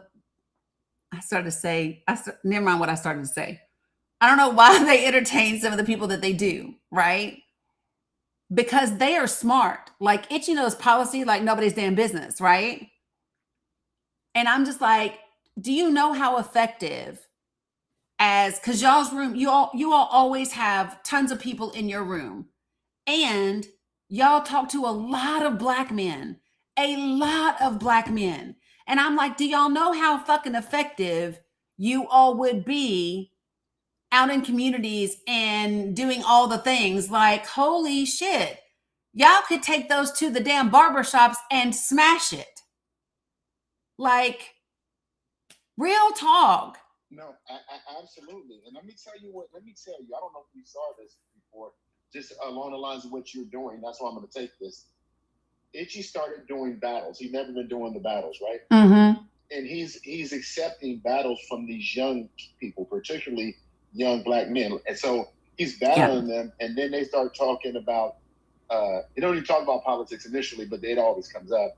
And then so they started following. So we've got a coalition of young, probably about 20, 25 young black men and women that we just started engaging with just because he's going into their spaces on their level doing those battles, right? Yeah, you know, I'm not a battle girl. And I'm not either. But you know what it is? It was a big, it was actually brilliant. It's a big. I love that y'all are doing it. Yeah. Oh, yeah. And it's funny because they're not even really battling because they don't have any points. They don't have the huge followings. And they're young. They're not putting too much money out there, but it opens up a conversation on their level. Yeah. To get them into the conversation. We probably got about 25, 30 so far. Yep. And right, though. I was on SoCal Smitty's live the other day, and we had a great, we had a good time on his live. It was really good. And so, but because that was the first time I'd ever been on his live, I didn't really bring it up. But I think I will message him, and just so he knows, Fax, I already sent Fax the link to the webinar, and he and I are supposed to get together. This is my thing, folks. The numbers are great, right? Don't get me wrong. And I just want people that really want to do the work. Like I know people that have 1 million followers, but they don't have people that do the work like my community does the work. You know what I mean? And so that for me is the key. Because a lot of people will follow people just for the arguments and just for the this and the just for the that, right? I want people that truly want to create a country that is better for all of us, right? Yeah, I was on Smitty's panel the other day. I don't know what day it was. I think it was Saturday. I was on Smitty's panel Saturday. And did he? I love that. And were you there, Ramona? And so I was up there for a while. I was there. Covey was there. I think she and I actually, we actually maybe mended the bridge a little bit, and which I'm for, right?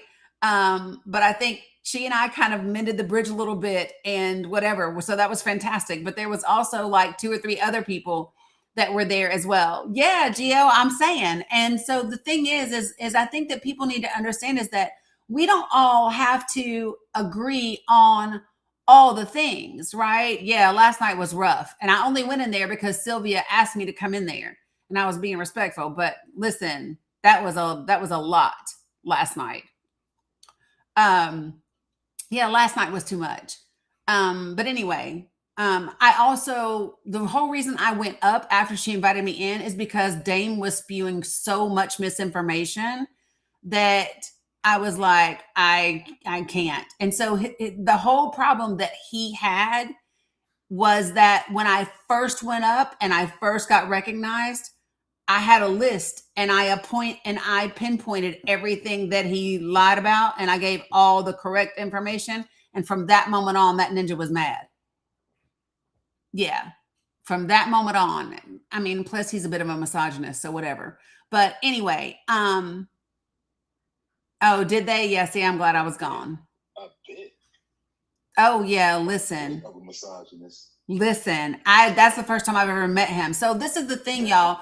When I'm done going live on here, I'm not on TikTok a lot because I'm looking up data. I'm feeding the kids. I'm trying to do lunch. Like literally, I took everybody to work and to school this morning, right? Yeah, Maddie, I tend to be a receipt girl. And then I walked in the door and got myself together, did a load of laundry, went live. Now, when I get off of here, I'm going to switch out my laundry when I'm done. Actually, I'm going to get off here. Yes, I'm going to get off here, switch out my laundry, then go get the girls from the bus stop, then come in and I got to do my dishes because for whatever reason, my dishwasher stopped working and maintenance hasn't come yet. So it's nonstop. And then literally the rest of that, I know I haven't eaten yet either, Michelle, but then the rest of my night will be sitting either here or on my couch, set up, doing the data and the graphics. And I wouldn't be giving this much time to something if I didn't think that it was something that we can build that will be impactful. And I don't know about you all, but I'm ready to focus on building something good. So anyway, all right. I will, Sharon, I will. I might take my little Belvitas to the bus stop with me and eat on my way. Yeah, listen, I love the little Belvita, the cranberry orange ones. Those be my jam. Those be my jam. I did, but here's the problem. I got them like on Friday, so they almost gone today. I think 5 or 6 comes in a box. They almost gone today, so I got to get some more. But it's okay, I will. So can somebody type in the chat for me that we will do a Pally panel tomorrow? Because yeah, Sacred Space, the cranberry orange ones are the shit. I'm just telling you. Yeah, so I like the cinnamon almond butter ones too, but there is something about I be on that life. I be about that life. Okay, so listen. Can somebody let like Mo and Raja and all of those? We're gonna do a Pally panel tomorrow. Bukhara? What's that? CD? Bukhara. Oh, Bukhara. I know what that means, and I can't think. Bella Vita, Dilly Dally. Right, tomorrow. I was like, I know what that means. Yes. Pally panel Bukhara. Bukhara or Bukhara? Bukhara? I did? Well, shit. Look at that. Okay. Yay. I said it right. Okay. So listen, over here, Twitch people, this is my first time going live on Twitch. So thank you if you tuned in or if you are watching the replay. For those of you guys over here, I am the Dani Cook on Twitch as well. If you watched on IG, Substack, YouTube, or Facebook, I also appreciate you all. Thank you very much for being with me. TikTok